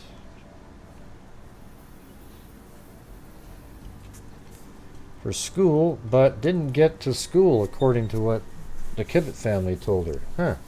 So he was sitting there waiting for the school bus, but he never got on it. Eugene had a mild case of muscular dystrophy. She said she last saw the boy Sunday shoveling snow for a neighbor. I said to my brother, for a skinny kid, he sure knows how to handle a shovel.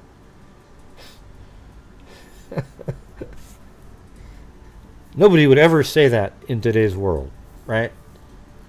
Maybe some old codger, you know, which would be me. But here's the thing, is nobody would say something in today's world. Gee, honey, look how well Biff handles that shovel over there for a skinny guy. But this is 1980, so that's still when people talk like that. I said to my brother, for a skinny kid, he sure knows how to handle a shovel. You know, this is like, that sounds like something from 1950s, right? Where it's just, he's the fastest jack in the West. A similar disappearance occurred October 23rd when Kurt Sova, 17, vanished. Kurt, a junior at South High School, lived about 7 blocks from Eugene. His body, showing no obvious signs of violence, was found 5 days later in a rocky area behind the 3200 block of Harvard Avenue. And by the way, we'll do the same thing as last night. If we get to 350, I'll donate. We're only an hour and 36 in. If we get to 350, I'll donate 25 more, or not 25, 5 more memberships. 25 would pretty much wipe out the entire night. But there you go, right? 5 more memberships. Gee, honey, look how that skinny kid handles that shovel. He's amazing. I wish all kids could be like that. I mean, it's just so weird, you know. His body, showing no obvious signs of violence, was found. This is now talking about Kurt. A junior at South School, lived about 7 blocks from Eugene. His body was showing no obvious signs of violence. Was found 5 days later in a rocky area behind the 3200 block of Harvard Avenue. Newburgh Heights police said yesterday that Kurt had been drunk and died of natural causes. Gailey called Eugene's death frightening. This is the second one from his neighborhood, she said. Leonard and Joan Welsh could not be reached for comment.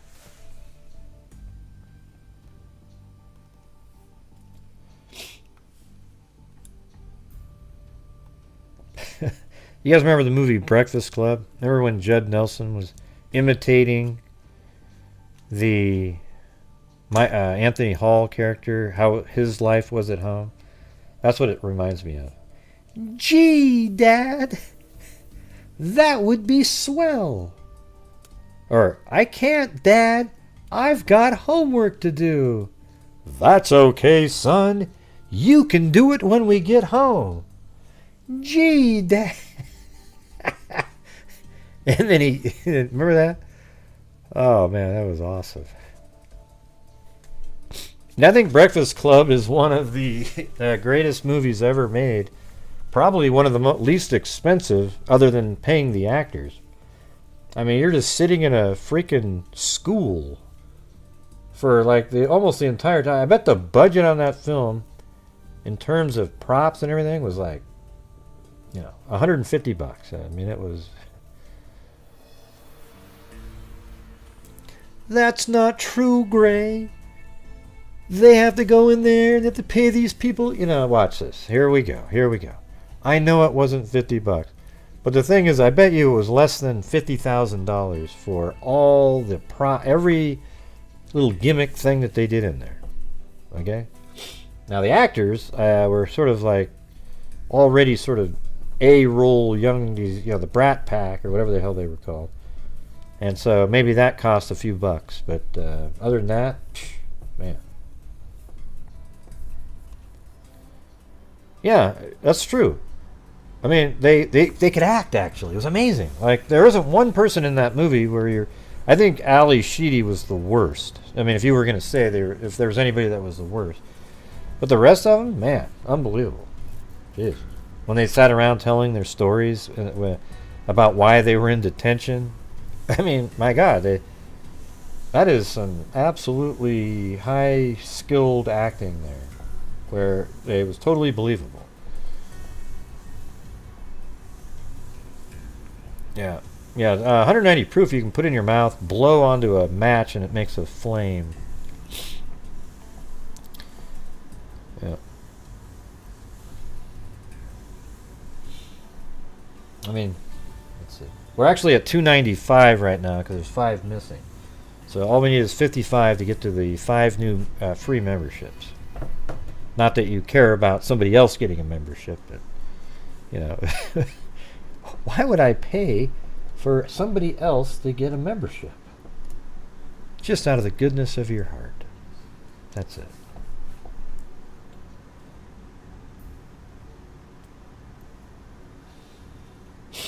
Someone knows what happened to my brother, Kevin Sova said at a news conference last week. Please come forward. So what is it? Police reopen it. Oh, yeah. So this is 2019. This one. This was 40 years later, basically. 39. An investigation was reopened into the 38-year-old case of a teenager who was found dead 5 days after he disappeared from a party in a Cleveland suburb.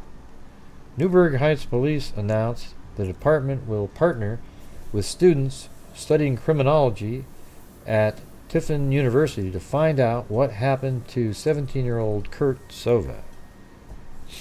Hey, thanks, Bad Fish Bear. Yeah, exactly. Of course you'd want to help increase the family.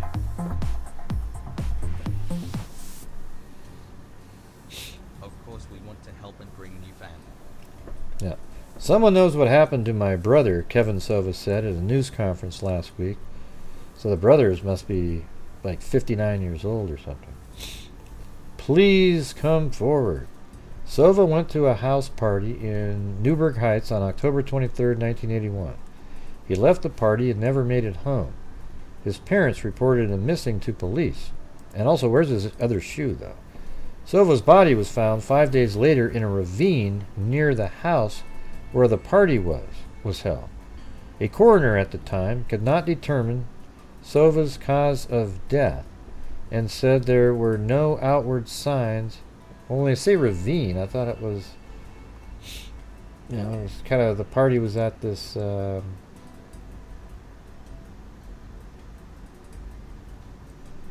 mean, Sova was found, let's see. I mean, where would the ravine be, I guess? Am I backwards right now?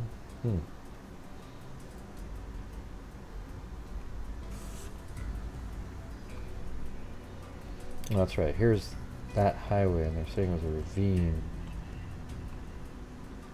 I don't know.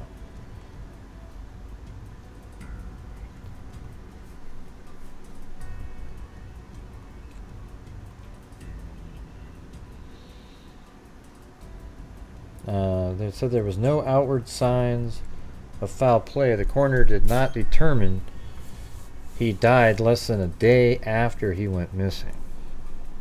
Hey, thank you, Jessica Schubach. We're actually at 3:05, so that's pretty good.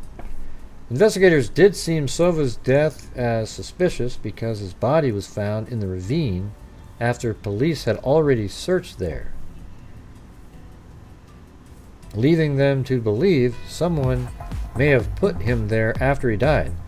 Well, a good place, a lot of times they'll put a body where police have already searched, so that, you know, they're not likely going to search there again.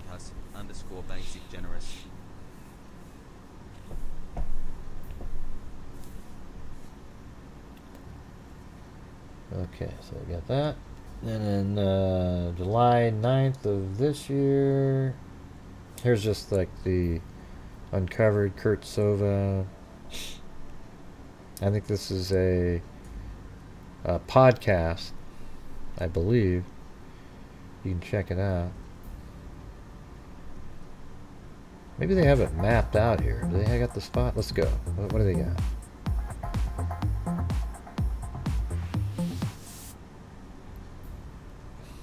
Oh, this is pretty sweet. So they got the timeline here. Home. Okay, what's this one? Does it say what you're clicking on? Soha gas station. Don't know anything about that. Location of Kurt's body. Okay, so let's see, using that map.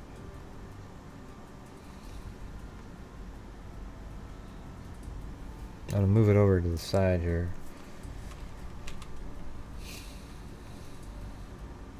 Okay, yep, that's that building. So they say his body was like right in here. Right here.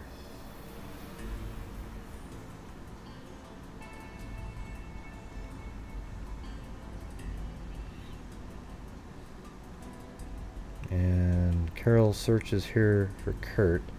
So she searched right there for Kurt. So what is this? Must have been built. So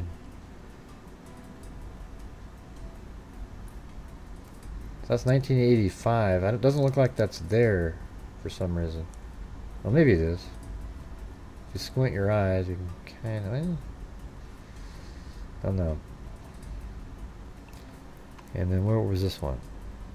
This is the Harvard Avenue duplex. Okay, is that where the party was? I say it's right here.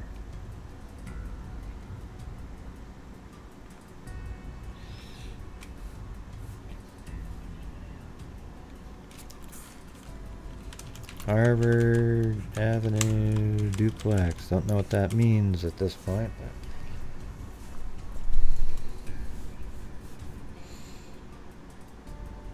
All right, let's read through this timeline over here. Kurt meets up with Samuel C. Carroll 1 block from his home, who was his way to a party. And it's unclear how Kurt and Samuel meet up, but they both head to the party at the duplex on Harvard Avenue. So that's where the party was. And then October 23rd, Kurt attends a party at a duplex hosted by Debbie at the Harvard Avenue duplex. Debbie lives in a duplex less than 2 miles from where the Sova's house is. She shares the duplex with her brother Clayton and roommates Missy. While at the party, Kurt becomes sick or disruptive. This could be from the high level of alcohol he was drinking, considering everyone at the party was drinking Everclear. Other people at the party say that Kurt was seen knocking things over, either because he couldn't hold himself upright or because he was emotional over something. To calm the situation, Samuel proceeds to take Kurt outside. It's 56 degrees outside, and Samuel and Kurt are just wearing t-shirts.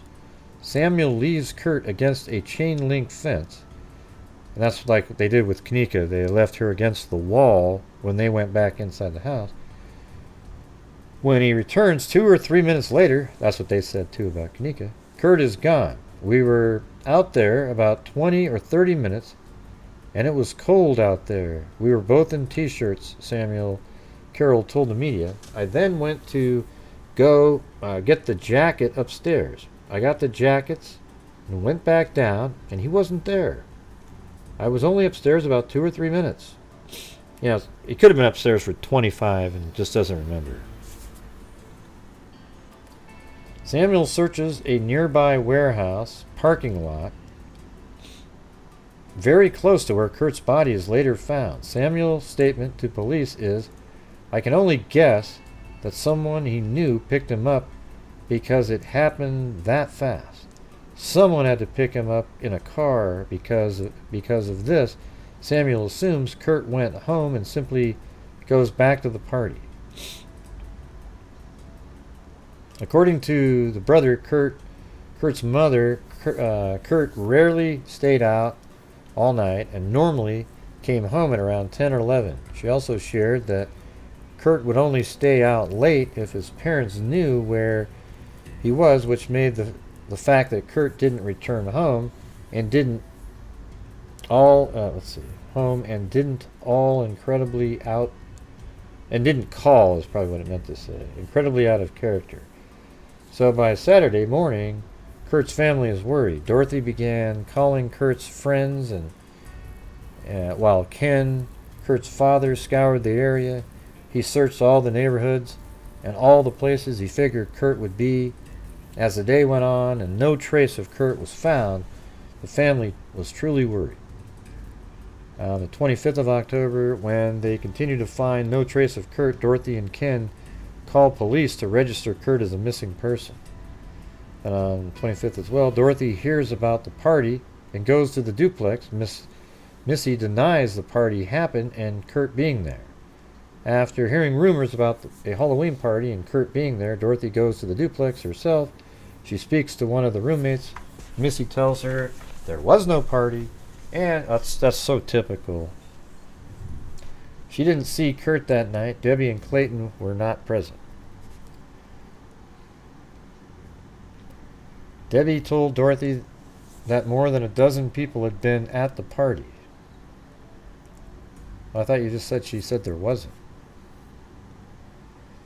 After hearing rumors about a Halloween party and Kurt being there, Dorothy goes to the duplex herself. She speaks to one of the roommates, Missy. Debbie and Clayton were not... Okay, so Debbie wasn't there at the time. Okay, then later Debbie said, Debbie told Dorothy that more than a dozen people had been at the party. Most were older than Kurt and were people he had never met. She said Kurt had been drinking heavily, but many said Kurt was not much of a drinker. Eventually, Dorothy speaks to a pizza delivery man who verifies there was a party at the duplex. Armed with new information, Dorothy confronts Debbie again, who finally admits that there was a party and that Kurt was there, but says she saw him leave. Then on the 26th, 3 days after he disappeared, David Tusnick claims to see Kurt less than a mile from the Sova home. David Trusnick spoke to Unsolved Mysteries saying, I pulled over to offer Kurt a ride at this point, and a van pulled up and Kurt yelled out, Franco! They both ran over to the van and they got in. I didn't know Kurt was missing. If I would have known he was missing, there would have probably been something I could have done. I could have followed the van, but I didn't know, and 2 days later he was found dead, and that was the last time I saw him. There are theories that Franco refers to Craig Franco, a gas station attendant who was killed on 12/4/1981 at a nearby Sohio gas station. This is unconfirmed. Well, there you go. That's pretty weird, huh? These links are in the description if you want to check them out. And on July 26th, this is the Unsolved Mysteries here.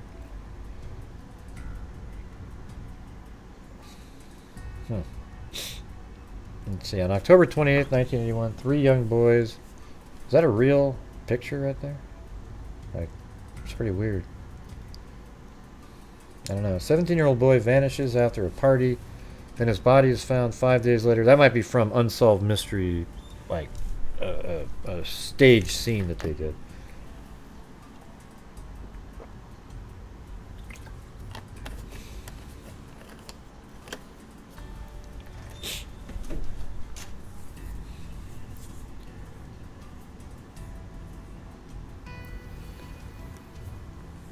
Yeah, college is a place where a lot of deaths happen with alcohol poisoning.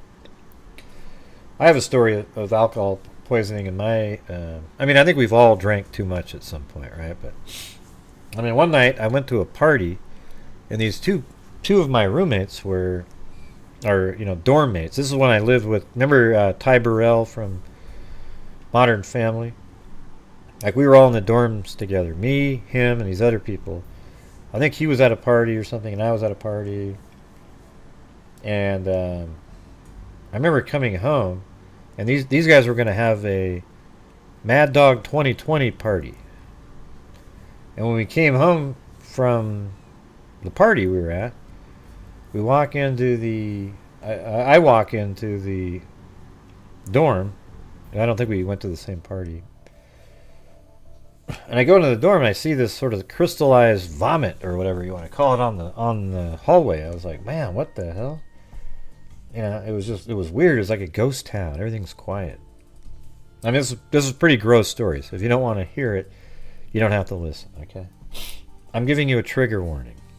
Where is it? Where's the bunny? There we go.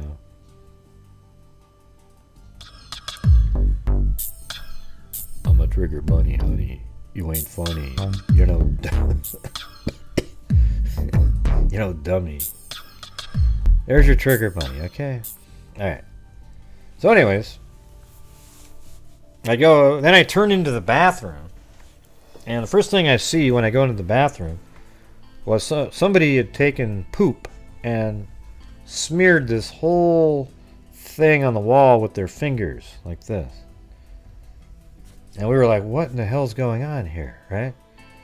So then I looked down over to the side over here, and there's this guy on top of a heater with his pants down to the middle of like his knees or whatever. You don't like my fly one either, do you? 86753. And he had like poop all over him and stuff. I don't know. We had to. First thing we did was we took him and brought him into a shower and just kind of held him up in there for a while. And then later we had to get a hold of the like campus ambulance and shit and bring him down to the. He was in the hospital for a day or so after that. He was like 0.2 something. I mean, it was ridiculous. Yeah, I could have just been more descriptive, but I could tell that 8675309 was triggered, so.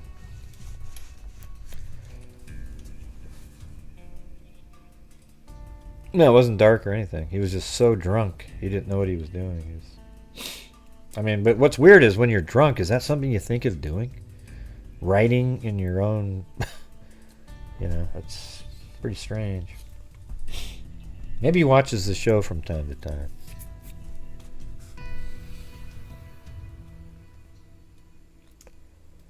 Yeah. Alright. So anyways, on October 28, 1981, three young boys in Newburgh Heights, Ohio, made a frightening discovery in a ravine, a dead body.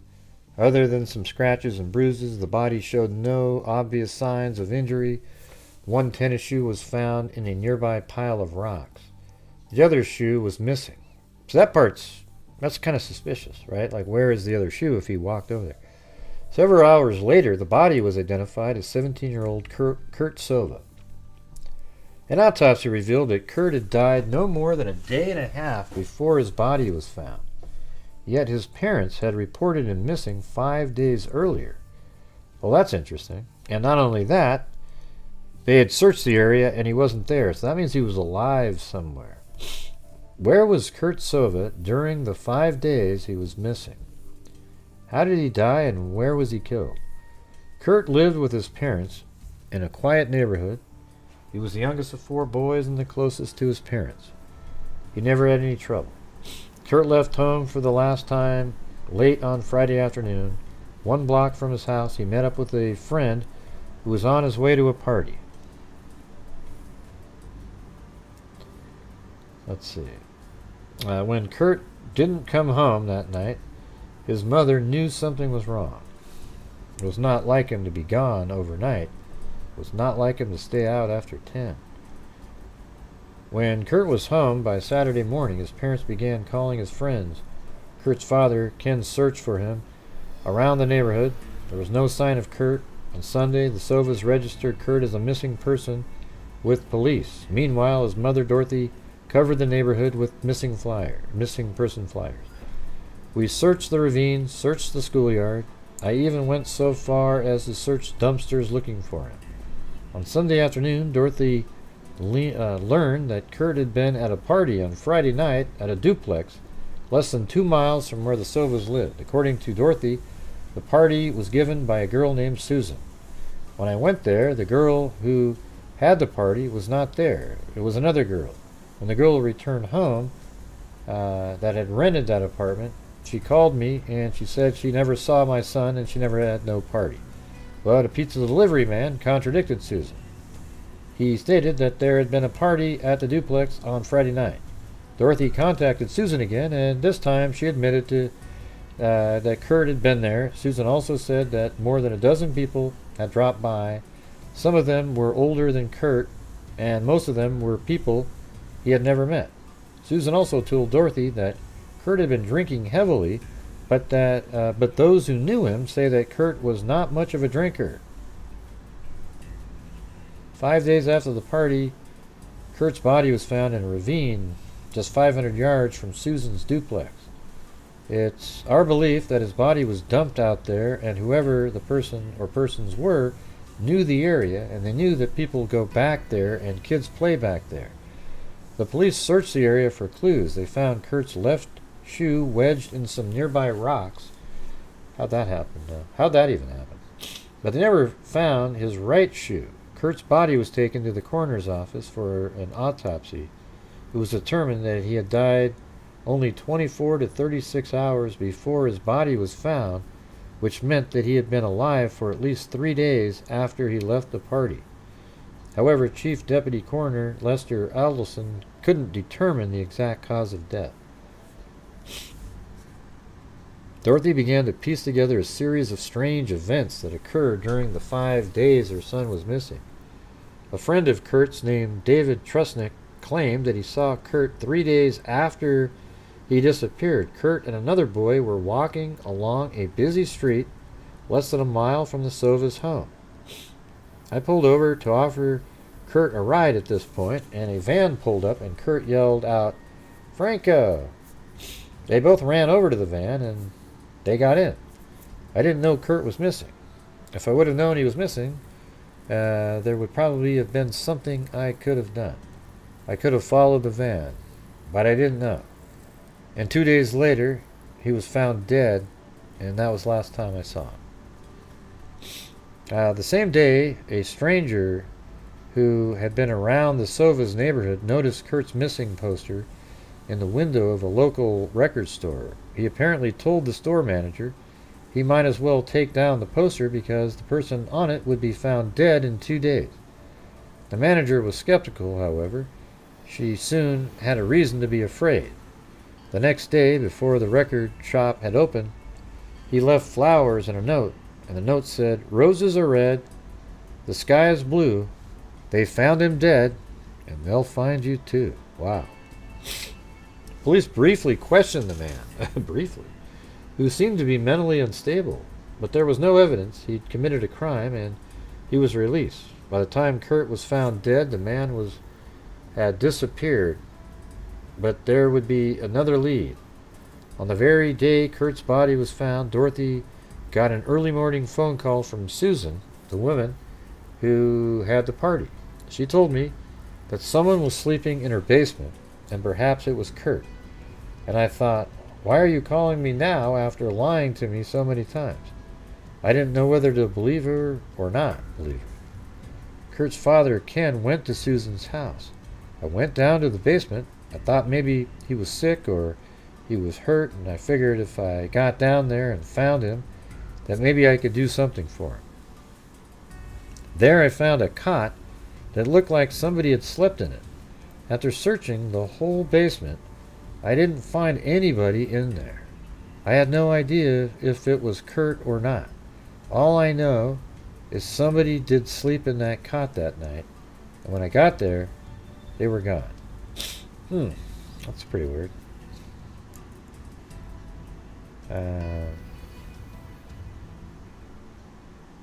Kurt's father, Ken, went to Susan. That's kind of strange. What is that saying? God. Was found, Dorothy got in. She told me that someone was sleeping in her basement, and perhaps it was Kurt.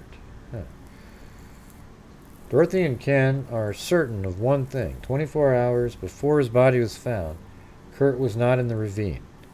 Ken says that he had carefully searched there and found nothing. I know he wasn't there the day that I was searching. They must have dumped him off that evening. I looked around, and I'm sure that if Kurt was down there, I would have noticed that bright yellow t-shirt that he had on against any of the terrain. 3 months after Kurt died, the mystery of his death intensified. The body of Eugene Cavett, a boy Kurt used to know, was found in another ravine on the same street, just 2.5 miles from where Kurt's body was discovered.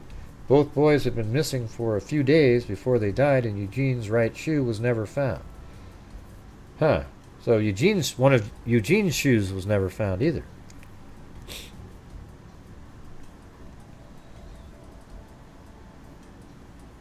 Let's see. This case is still open and classified as probable accident. Huh, really? I don't know about that.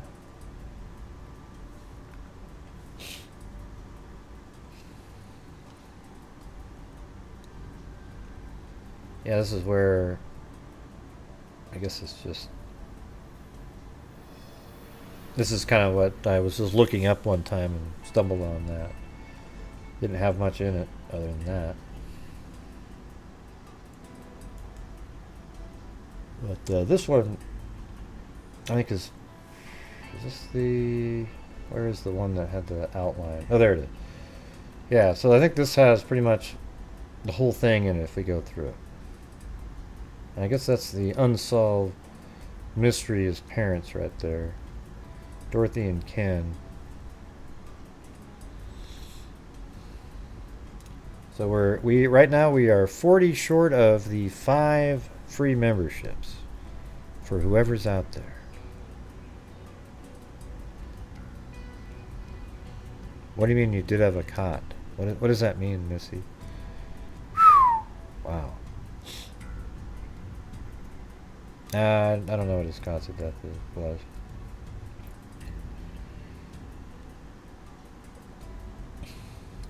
There we go. And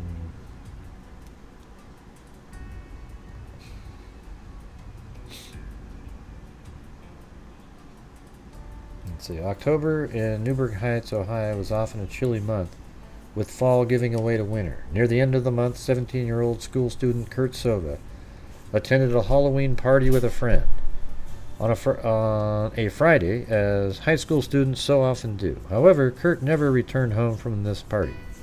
On Saturday morning, Kurt still hadn't arrived home, and his parents began searching for him. A missing person report was filed, and though flyers were put up and people questioned, no one admitted to knowing where Kurt was or that there even had been a party, although that would change later. 5 days after the Halloween party, Kurt's body was found at just 500 yards from the party house. There were no signs of violence, and the coroner couldn't even determine why he died at all. Some think that Kurt died natural causes, while others point to foul play. 40 years later, there are still no answers.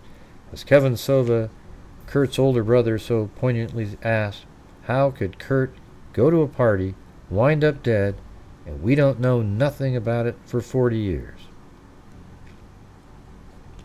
Kurt Eugene Sova was born October 28, 1981, to parents Ken and Dorothy Sova. He was the youngest of 4 boys and was close with his family growing up. One of his brothers described him as fun-loving, very funny, a comedian. You know, like me, you guys, you know. Right? I mean, isn't that exactly how you would describe me? By all accounts, Kurt was a good kid. He was a good student, didn't get into much trouble, and had a lot of friends in school. He was also athletic, artistic, and funny. Man, again, Kurt might have been the most talented of all of us, said his older brother, Kevin Sova. Let's see. In October 1981, the family lived in Newburgh Heights, Ohio. Kurt was 17 years old and a junior at the local high school. It's not clear what his plans for the future entailed, but they almost certainly didn't include ending up dead by the end of the month. I don't think I know you, Audra. Maybe if I knew you better, I'd probably think your jokes are funnier, but let's see.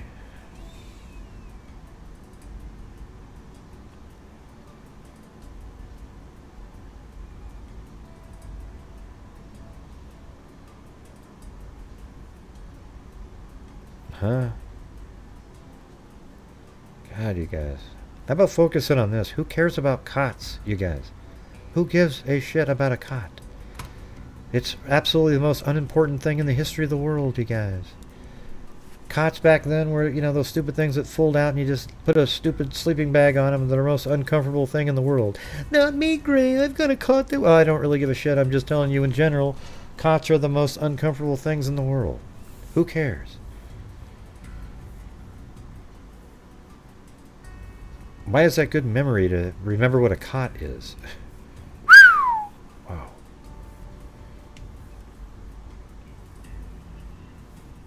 Let's see. Like if you want... Yeah, if you want camping. Yeah.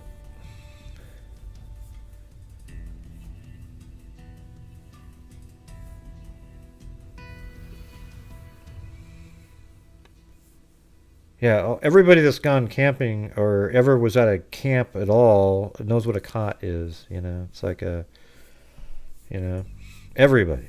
Now, I guess if you don't use the word cot and you live somewhere else, you wouldn't know, right? It's crazy. You know what a cot is. Where my husband sleeps when he's in the doghouse.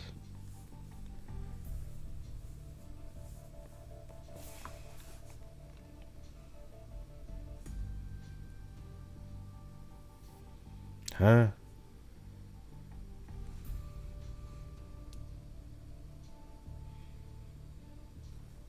Yeah. Let's see.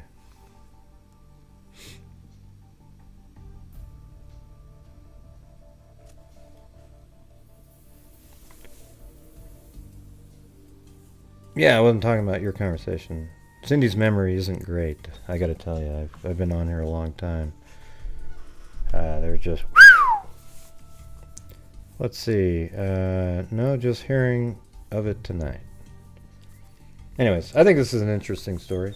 In October 1981, the family lived in Newburgh Heights, Ohio. Kurt was 17 and a junior and local high school. It's not clear what his plans for the future entailed, but they almost certainly didn't include ending up dead by the end of the month. The days leading up to discovery. There are some conflicting reports about what happened in the days leading up to the discovery of Kurt's body, so I've tried to include the variations and or contradictions where appropriate. Below is a summary of the days leading up to the eventual discovery of Kurt's body on October 28th. Well, I'm just telling you the truth, you know. I mean, there's 1,000 times where in here that it's not the same. I'll be however I feel like being. So, let's see. Hello, Gray and friends. Feeling achy and ouchy the last few days. Thank you for... Do you have like COVID or something, or what's going on? I don't think so. Wasn't mean at all. Let's see. I mean, like, you are in here to me all the time, like, intentionally trying to, yeah. Let's see. Thank you for being here and making me forget about the pain for a while. Awesome.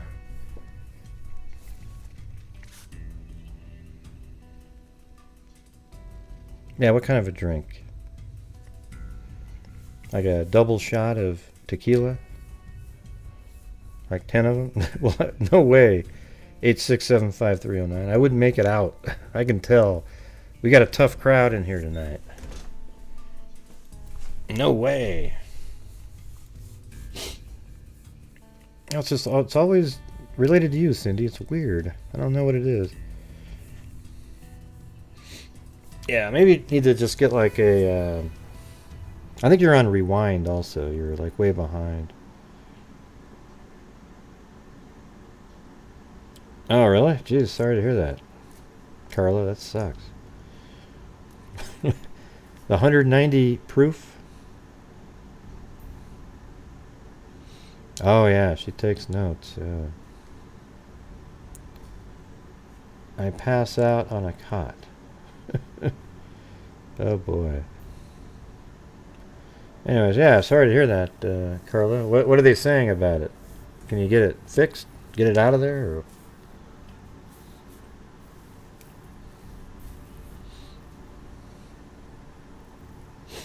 Maybe I will. What's today? Today's Tuesday, right? Maybe I'll go take a shot of something. What's over there? It's been a really stressful last week and a half, so it's easy for me to just maybe like 2, 3. Actually, the last 2 months have been stressful as hell. And when you have an online stalker, it makes it life difficult. But yeah.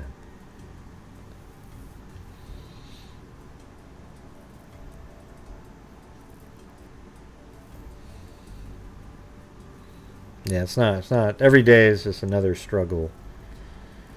So we'll see how it goes, you know. Why would you even try that, Pamela? My God, that's... I mean, a cot? Have some punch. Here, let me do a cot here. Here, let me show you what a cot looks like. This is a freaking cot, okay? What do you call them in Australia? They always look like this. This is what they look like. They look like garbage. They're just the most uncomfortable thing in the world. I think if you put two together and then a blow-up mattress on top of those two that was a queen size, then maybe it would be workable. These are the most ludicrous inventions. They're really just to keep you off the ground. Okay, what do they call those in Australia? Garbage? Yeah, basically cots should be like oil was a couple of years ago, where they pay you to take them out of there. You know what I'm saying? They should pay you to take them out of there. Yeah, the cots have nothing to do with anything. They're irrelevant to the story. That looks uncomfortable. Oh, come on. You guys have to have a better term than that, Zozo. Than camp bed. You guys call them stuff like a waka. Oh, the waka raka. You know, you got to have something. I mean, that sounds ridiculous. A camp bed? There's no way you just call them camp bed. You guys have these. You have like crazy. I bet they're. You know those candy bars that you guys always send over with all the different names on them? I bet you anything that it's got a name like that.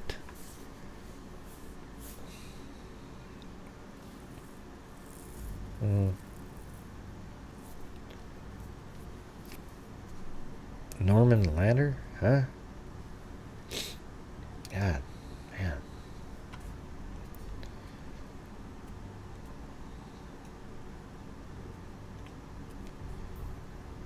A Fulda. I bet it would call a Fulda. Oh, come on. That's ridiculous, Zozo. There's got to be something like a Fulda. You know? Hey, get me the Fulda. I guarantee it. I nailed that one. All right. Growing up, we had army cot. Yeah, the green ones, right? Yeah, exactly. That's what they look the same though.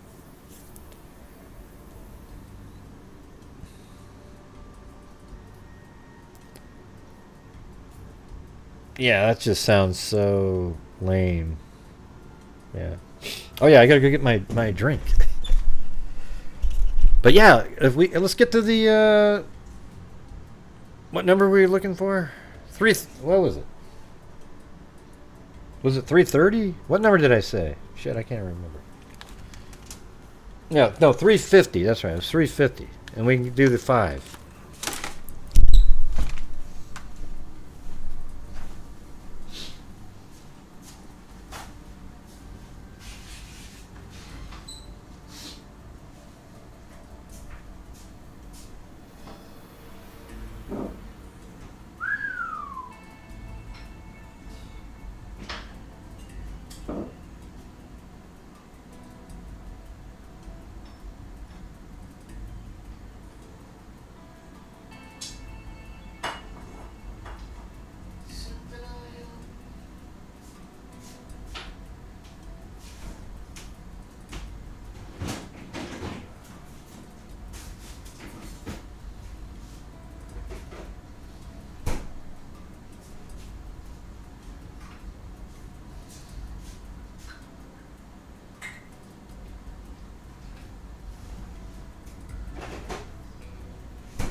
going on, everybody? Nope, didn't budge. Guess we're not giving out the, Alright.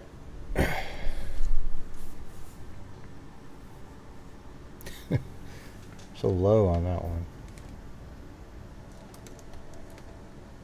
Crazy, crazy, crazy. So here we go, here we go. Here it is. What is this one called? Centenario.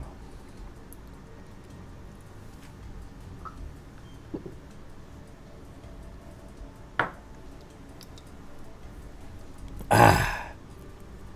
Oh yeah. Yeah. You don't breathe out your nose. What am I careful about, Danielle? Careful. It was a tequila. Centenario. No, the other one was it was just lemon juice.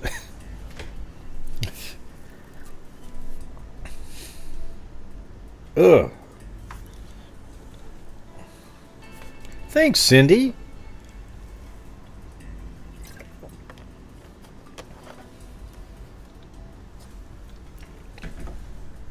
Oh.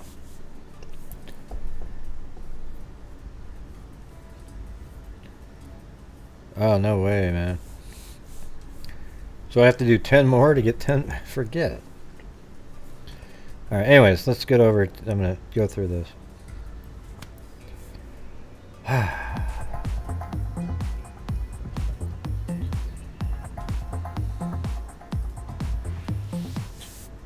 Alright.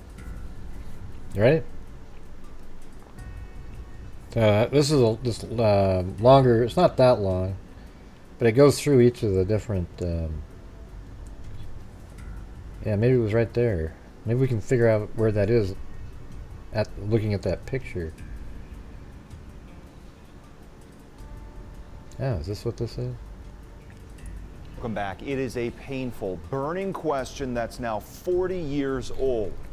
What happened to Kurt Sova? The teen's death is still a mystery more than 40 On years your later. head? Was What does it that murder, mean? or was it an accident? Yeah, investigator Sarah Goldenberg has a sneak peek of the latest episode in our new true crime podcast. I didn't Dark have Side time to of the get Land. salt, but yeah, normally. It's a decades-old cold case that stumped detectives. When Newburgh Heights police reopened the case in 2019, Kurt's brother was hopeful he'd finally get answers. But it's been a roller coaster ever since.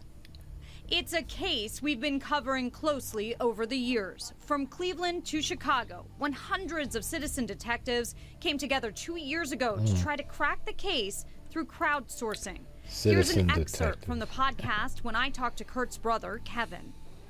On October 28, 1981, Kurt's body was found in a ravine 5 days after he Harvard Ave off a busy industrial back road. From the party house on Harvard Ave off a busy... Okay, let's see if that is the same as the one we're looking at right here.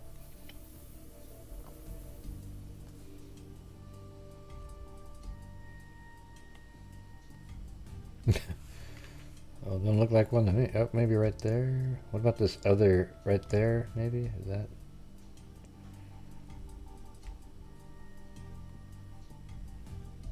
I think that might be it right there. That one. This house right there. I'm almost positive. I could just tell. Watch. Let's see. Is that it or not? God, it had the same. From back there, it had a. I guess not. Man, look how close that looks, though. There's even a fence there. Doesn't have the same. It even has like underneath there, but it's a little bit narrower. Well, that's the Harvard. Well, it said the duplex is there. What did it look like?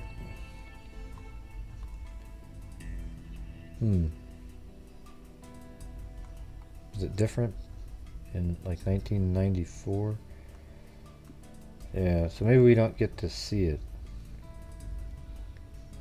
But it looks like it's still there, like this was a recent shot or something. The industrial back road. Back then and today, truckers drive a bumpy road in and out to get to a waste and recycling center.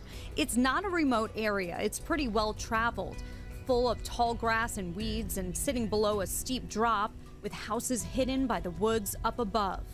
Kurt was lying face up in what investigators called a small pond, more like a large puddle of water. Yeah, let's see if we can see that.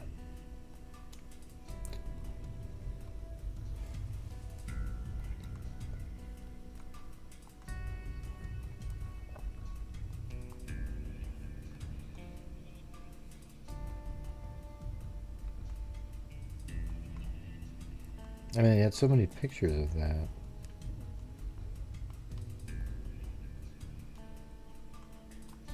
I don't know, there was another shot. Let me...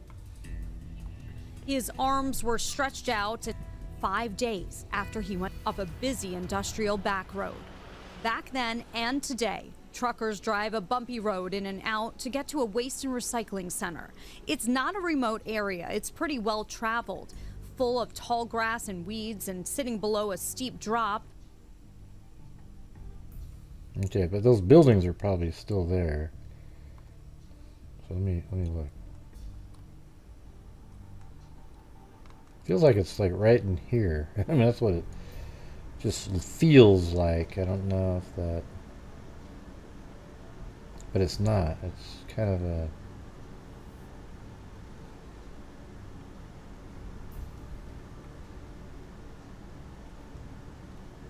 It's not there. Feels like it's maybe right here or something. Hey, let me put this person on timeout. Go do something else. Thanks.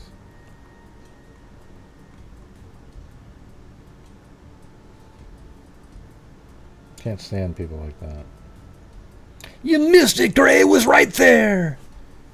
Yeah? Well, you go find it yourself. Give me the GPS coordinates, all right? Thank you.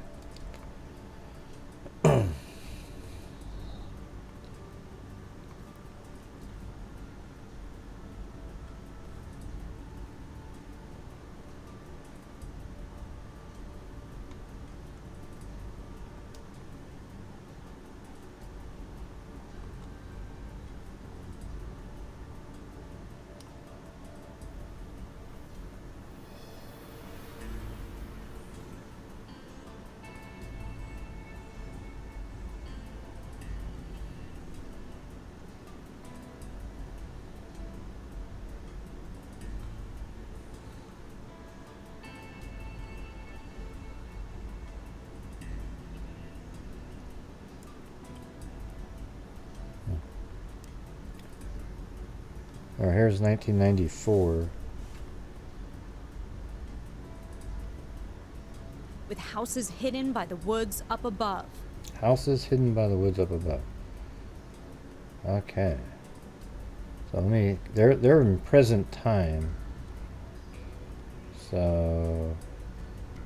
Maybe it is right here-ish. Or somewhere right around in there. Maybe. Those are the houses above the woods.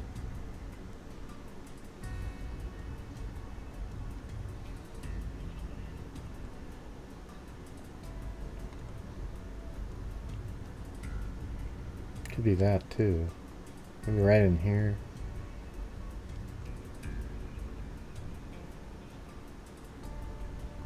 Yeah.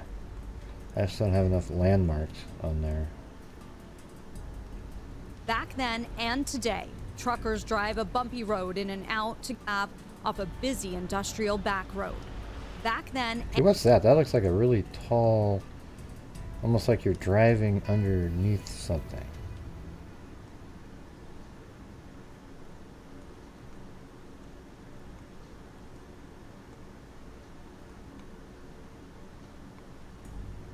Let's see it.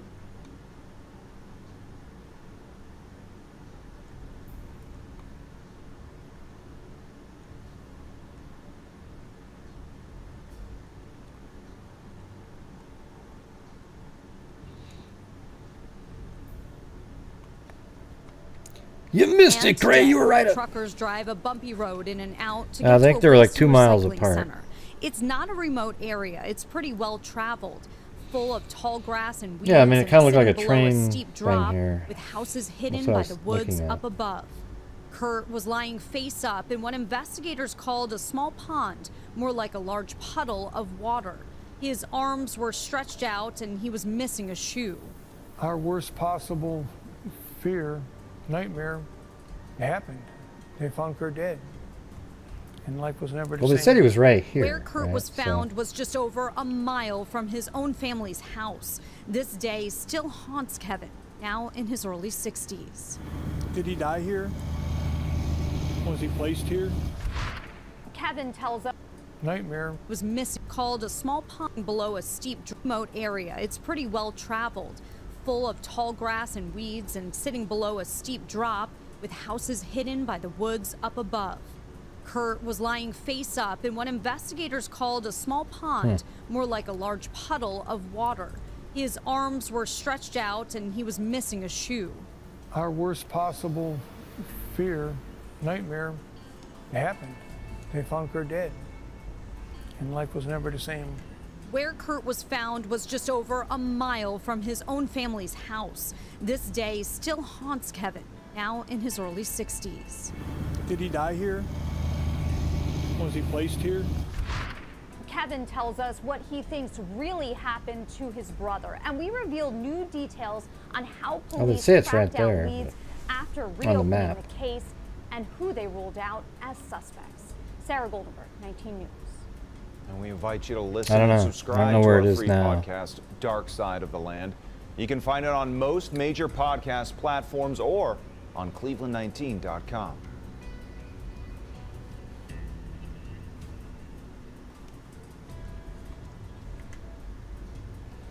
Yeah, I mean, the map that was on that one website said it was right there. Like, right around in that area. Just north of that building.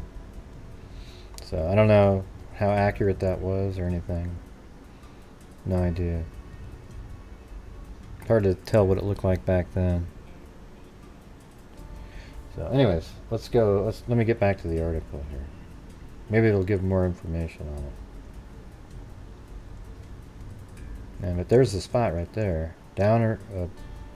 Maybe that's what that was. Hold on. Let me go back over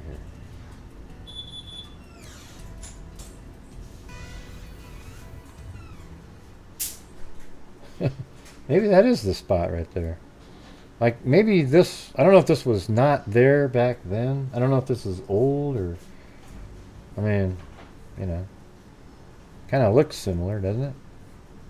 With a steep bank like that, and I don't see the fence at the top, but I mean, I don't know what has changed or what hasn't.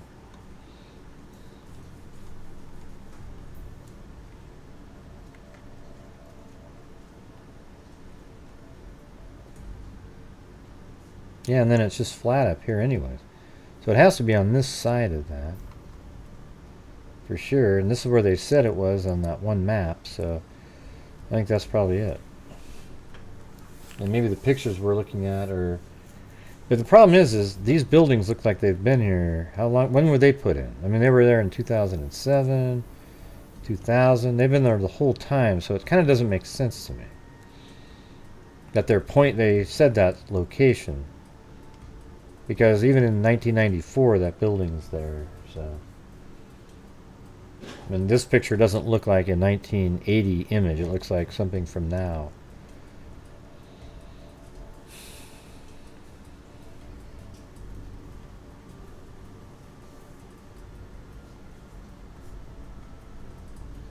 What show are you guys talking about, Cindy? What case?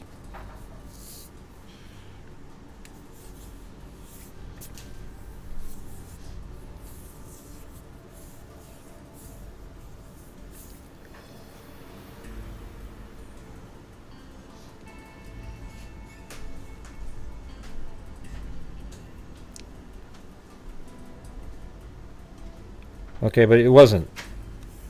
Okay, it wasn't the right spot. Nance in the Woods. But you acted like I went right over it, like you knew precisely where it was. So don't pretend. Just, if you know, you know. If you don't, that's it. Go find it yourself and let me know where you think it is. Let's see. So what case are you talking about, Cindy?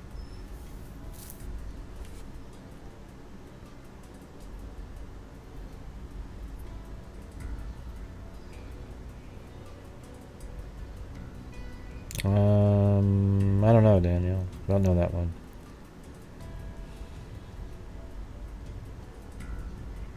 Okay, but what case, what show is it? Which one are you talking about? If you know the name of the show it was on, you must know the name of the case, right? Well, you are pretending because you worded it as if you knew exactly where it was and you told me I went over it. What was the case where the college student wanders off and is found at some You just typed in the same thing that... I thought Danielle just typed in that exact same sentence. Let's see. What was the case where the college student wanders off and is found at some concrete thing and he uses the ATM first and his mom is trying to find answers? I don't know. You just said it was the day before Memorial Day, Cindy. Just above you said, again, check the show the day before the Memorial Day call-in show. Thank you, Tammy Morrell. I love it when you do cases I don't already know about, but I'm really late tonight, so I have to go back and watch from the beginning. Okay, well, hopefully you get something out of it. I love it when you do cases I don't already know about, but I'm really late tonight, so I have to back and watch from the beginning. Oh. Yeah.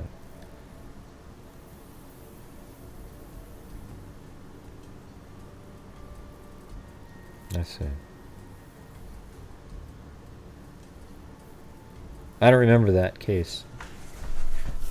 I probably will if you can get more specific about it.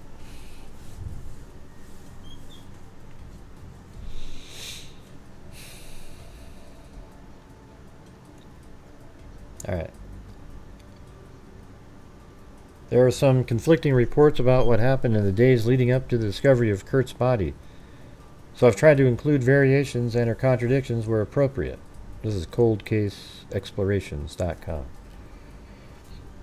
Kurt reportedly skipped school on Friday and instead of headed to a liquor store, managing to get a patron to buy him a bottle of Everclear because he wasn't old enough to purchase alcohol for himself. He reportedly then went to his girlfriend's house. This would have been unusual behavior for Kurt, as he wasn't known to skip school nor drink during the day. That afternoon, Kurt met up with a friend. Although Kurt has been planning to go to a carnival that evening, his friend suggested that they head to a nearby Halloween party later that night instead. The party was being held in a duplex less than 2 miles from the Sova's home. In the early morning hours on Saturday, the party raged on, and some people reported that Kurt was heavily intoxicated. He was reportedly knocking items around and was both ill and disrupted, likely from having imbibed too much alcohol. One of Kurt's friends later confirmed that Kurt had been intoxicated and went outside to get some fresh air. In the few minutes that the friend took to go get back inside to grab their jackets, Kurt had already vanished, and no one knew where he went. Kurt's friends later said, "I can only guess that someone he knew picked him up because it happened that fast. Someone had to pick him up in a car." When Kurt didn't return home on either Friday night or Saturday morning, his parents grew worried and searched the neighborhood for other signs of their son. They also called his friend's home, thinking that perhaps he spent the night over at one of their places. However, they couldn't find any trace of him, nor did anyone report having seen Kurt the night before. Thank you, KM Bear 1.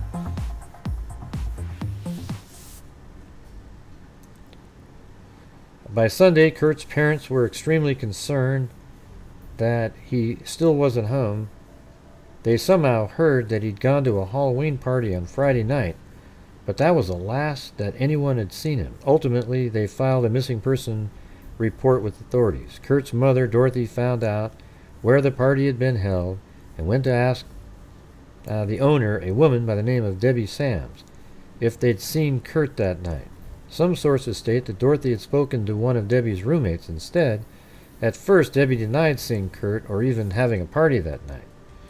Confused because I thought the original story was that she spoke to somebody else, then later Debbie was there.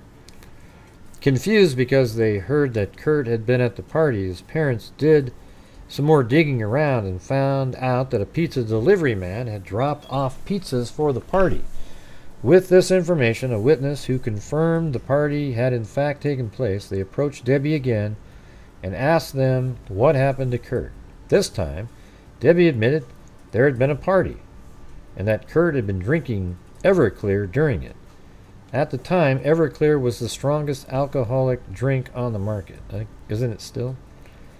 I mean, how can you get stronger? Oh, I guess jet fuel, maybe. On Monday, a schoolmate named Franco, some sources spell the name as Franco, reportedly both heard and saw Kurt in town. Franco was on his way to a job interview when he thought he heard Kurt yell out, "Hey, Franco!" So now that Franco guy actually heard him say it. Not knowing that Kurt was considered a missing person at the time, Franco didn't think anything of it. He did note that he then saw Kurt heading towards a van with people he thought weren't local to Newburgh Heights. On Tuesday, Debbie called the Sovas around 3 p.m. to report that Kurt was sleeping in the basement of her home.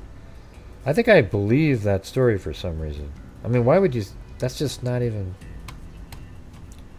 When the family went over there to check it out, it was clear that someone had been sleeping in the basement, but that person was gone by the time they arrived. 3 young boys were out playing, this is October 28th, and exploring a ravine in Newburgh Heights when they came across a horrifying sight.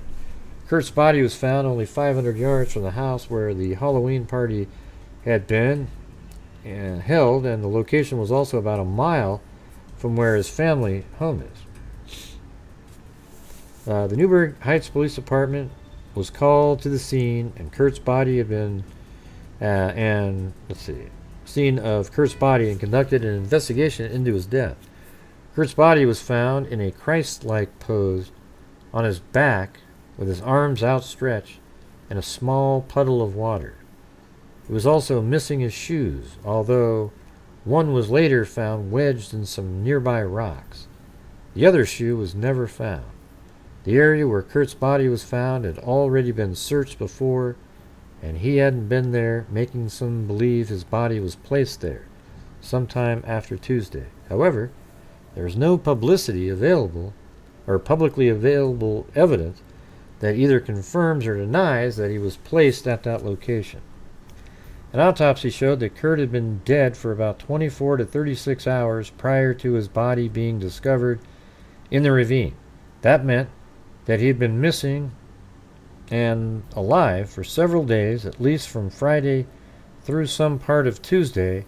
Where had Kurt been during this time? I mean, that's a good question. Additionally, the coroner was unable to determine a cause of death, nor were there signs of foul play like stab or gunshot wounds. Kurt had some alcohol in his body when he died, but his blood alcohol level wasn't high enough to kill him. The ruling of why Kurt died was a probable accident. However, Kurt's family disagreed and thought he'd been the victim of foul play. To this day, the case has never been labeled as a homicide. In an interview in November 1993, Dorothy Sovas, Kurt's mother, claimed that authorities had originally told her that Kurt had died of sudden infant death syndrome, or SIDS. They tried originally telling me it was like SIDS, she told the reporter, but there's no such thing as SIDS in a 17-year-old boy. Yeah, especially since part of the word SIDS means infant. Although there are some people that think you're still a child until you're 18 and still subject to abortions. A woman came forward to authorities with information she thought might be important to Kurt's case. She explained that on Monday, October 26, she'd been working as a manager at a local record shop when a homeless man saw Kurt's missing person flyer, then said to her, "They're going to find him, and they're going to find him in 2 days, and they're not going to know what happened to him." It was 2 days later that Kurt's body was found. It's not clear if the homeless man was ever identified or if he had any further information. Well, one article said that he left another note and they did talk to him. Months later, another boy found dead. Eugene Kevitt, another young boy who was familiar with Kurt, was found dead on February 2nd, 1982, about 2.5 miles from where Kurt's body was located. It was about 4 months since Kurt's death, and both boys had limited physical damage to their bodies. No sign of massive trauma and only light scratches or bruises or bruising that would be considered normal for teens to have. An autopsy ultimately showed that 13-year-old Eugene had died from falling into a ravine. Although, how could you die from that? Although it's not clear whether he fell or was pushed in. Eugene was also missing a shoe that was never found. Authorities have said they haven't said if they think the cases are linked. I mean, what are the odds that both cases have a missing shoe? And he just fell down the ravine. So if he was pushed down the ravine, Eugene, or he fell down the ravine, the other shoe is just sitting right there, right? I mean, it's right there. Now, in Kurt's case, we don't really know what they think, how he got there or whatever. They think maybe he was dumped later. I mean, obviously, they searched there. He died 1.5, 2 days before, but he was missing 5 or 6 days before that. You know what I'm saying? All right, you guys, we got about 11 minutes. Will we hit I think it's $23 and some odd cents, where I'll spend $25 and get the 5 memberships. Over 40 years later, many unanswered questions remain. Now, over 40 years later, in 2023, that's largely where the case stands today. No answers, no more information than we had back then. How did Kurt's body get to the area where it was found? Did he walk there or was he placed there? When did that happen? Because the area had already been searched before. Kurt's remain, well, you also need to talk about how his time of death is way after he went missing. Kurt's remaining family members also are left with few answers. Did Kurt die here? Was he placed here? Asked one of his older brothers, Kevin Sova, of the spot where the body was eventually found. And now, after over 4 decades later, we may never know. There's a number of theories about what happened to Kurt Sova, with ideas ranging from the plausible to unlikely. 40 years on, it's difficult to say where the truth really lies. Let's examine some of the more popular theories. Some hypothesize that Kurt passed away of natural causes somehow. While this might be rare for a young and otherwise healthy 17-year-old boy, it does happen. It does. I mean, sort of what happened to my brother, actually. A study from 2010 showed that of those aged 12 to 19 who died, approximately 5% of them passed away due to heart disease or congenital anomalies. If Kurt had some sort of undiagnosed heart condition or congenital anomaly, he may have succumbed to one of these issues. Additionally, because there were 5 days before Kurt's disappearance and the discovery of Kurt's body, he had to have been alive for some of that time, at least for a few days in the time since he went missing. And remember that a witness supposedly saw Kurt getting into a van with a bunch of people from out of town. So did he spend his last days with these new people? So it's possible that Kurt died while he was with the group of people, and they panicked and then dumped the body somewhere. Kevin Sova, Kurt's older brother, believes this is what happened to his brother. I truly believe in my gut. I think that he just died and they panicked. Some have suggested that Kurt sort of died of some sort of accident occurred or something like that. Alcohol poisoning or drug overdose resulting in Kurt's death. However, the autopsy showed that Kurt didn't have lethal blood alcohol level at the time of his death. I still have a hard time thinking that Kurt just walked down that road, fell over and died, and they found him. Other accidents, like falls or knocks to the head, would probably have resulted in some sort of physical evidence on the body, be it bruising, swelling, subdermal bleeding, etc. From what we know about the autopsy, none of that was found. Many people, including Kurt's family, suspect that the teenager met with foul play. While this is possible, there were reportedly no obvious signs of foul play, no strangulation marks, no petechial hemorrhaging, no stab or gunshot wounds, and no signs of trauma aside from a few scratches and minor bruising. If he did die due to foul play, the killers covered their tracks very well.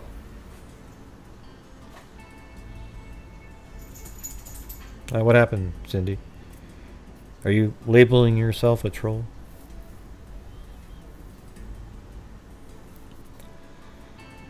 To say with complete certainty what actually happened in the case is nearly impossible. There are several odd quirks about the case, like the fact that one of Kurt's shoes was never found, that another boy was found a few months later who was also missing a shoe, and that a homeless man seemed to have predicted what happened to Kurt.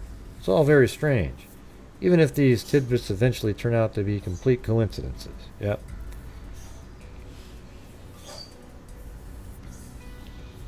Yeah, but why are you typing in the troll emojis, Cindy? What are you referring to? Although teenagers' death of natural causes are rare nowadays, they aren't unheard of. It's imaginable that a group of teenagers might panic and make a poor decision if one of their friends died. Perhaps in an attempt to avoid blame, they dumped his body. Yeah, I mean, that's something they do. So, if Kurt's death was either an overdose or foul play, then it's possible that someone knew about it might one day come forward with that information. However, if Kurt died of natural causes, we may never know exactly what killed him, barring an exhumation and second autopsy. Overall, this case is a sad one because Kurt's family never got the answers they needed to get closure. Well, there's no such thing. So, 2 of his brothers and both of his parents are now gone, having died without ever knowing what happened to Kurt. There are a number of updates in Kurt Sova's case, although none of them have conclusively solved the mystery of what exactly happened to the 17-year-old on that chilly October night. It was on Unsolved Mysteries. I guess in July of 2001, Kurt's father passed away. December 2014, Kurt's mother passed away. Then 2019, the case was reopened. And then it goes to crowdsource in 2020. And there you go. What do you think happened to Kurt Sova? I don't know. The part that makes it seem nefarious is the 2 different kids in the same area, and they're both missing shoes. I mean, that's weird. 1 shoe apiece. So that's strange. You know? And around this, in the same time, just a few months apart. So, alright, you guys. Well, that's going to do it for the show tonight. No 5 memberships. But, hey, we almost got there, you guys. You were so close. So, anyways, thank you very much to Jason Freer, Eugenie, Danielle, Tawny Lee, Christy Kazi, Mag, Kelly Snyder with a cat eye, and then Snarky Cinderella, Brown Eyed Girl with a cat eye, and Danielle, and another old GHI. So the thing is, here's the thing, everybody. So 4 people made up all but $80 of that thing. So you're saying out of all the rest of the people out there, I mean, come on. Kami, Simple Me, Badfish Bear, Jessica Schubach, Badfish Bear, Lisa Valenzuela, Cindy, Tammy Morell, and Kim Bear 1.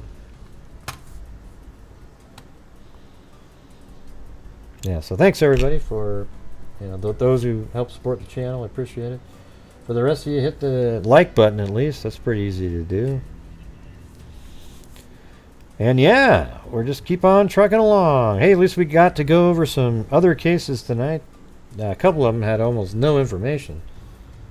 I think the first one was sort of interesting, where you had the individual that was killed with a .25 caliber on the same night a taxi cab driver was killed by a .25 caliber.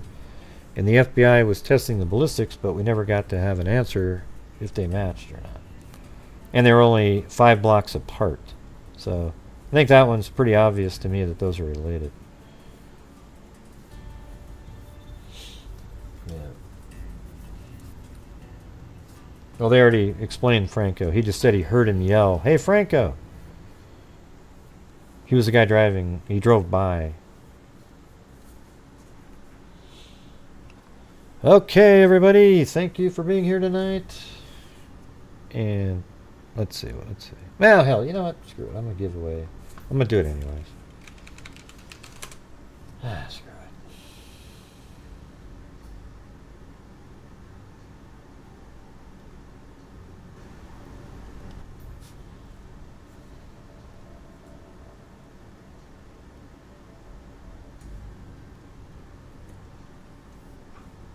And thank you, Gray, for the 5 memberships out there. All right.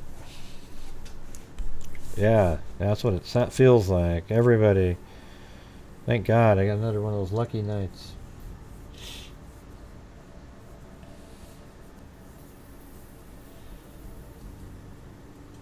So we got Misty, Estes Realtor, Thomas, Jordan, Jade, D, Husk 65, Misty 6X, and Judy T. Probably all stealth hate watchers, but hey, thank you very much. Yeah, you got these idiots that literally they're still members in Stealth Watch. Ooh, I'm so interested. I mean, what a loser. I mean, can you imagine somebody literally paying a membership, and I don't really post anything, secrets or anything on channel memberships or anything. You basically get to use the emojis. I mean, how ridiculous is that? I'm going to pay a membership just in case he put something. I mean, wow. Well, hey, thank you anyways. I appreciate the membership.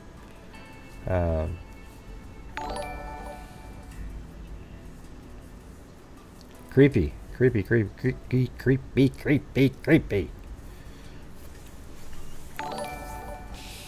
Yeah, they stealth watch.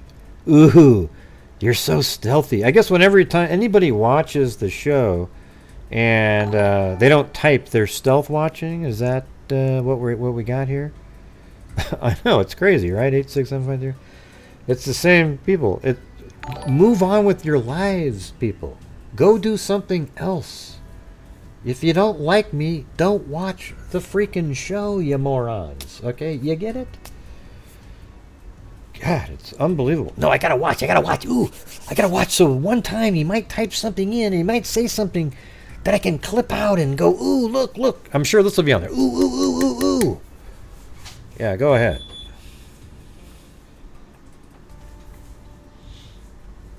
Yeah, well, she told you about when the case was, right? So, all right, thank you, everybody. We'll see you guys tomorrow. And as I always say, until next time, peace. safe out there. And a 1 and a 2 and a 3.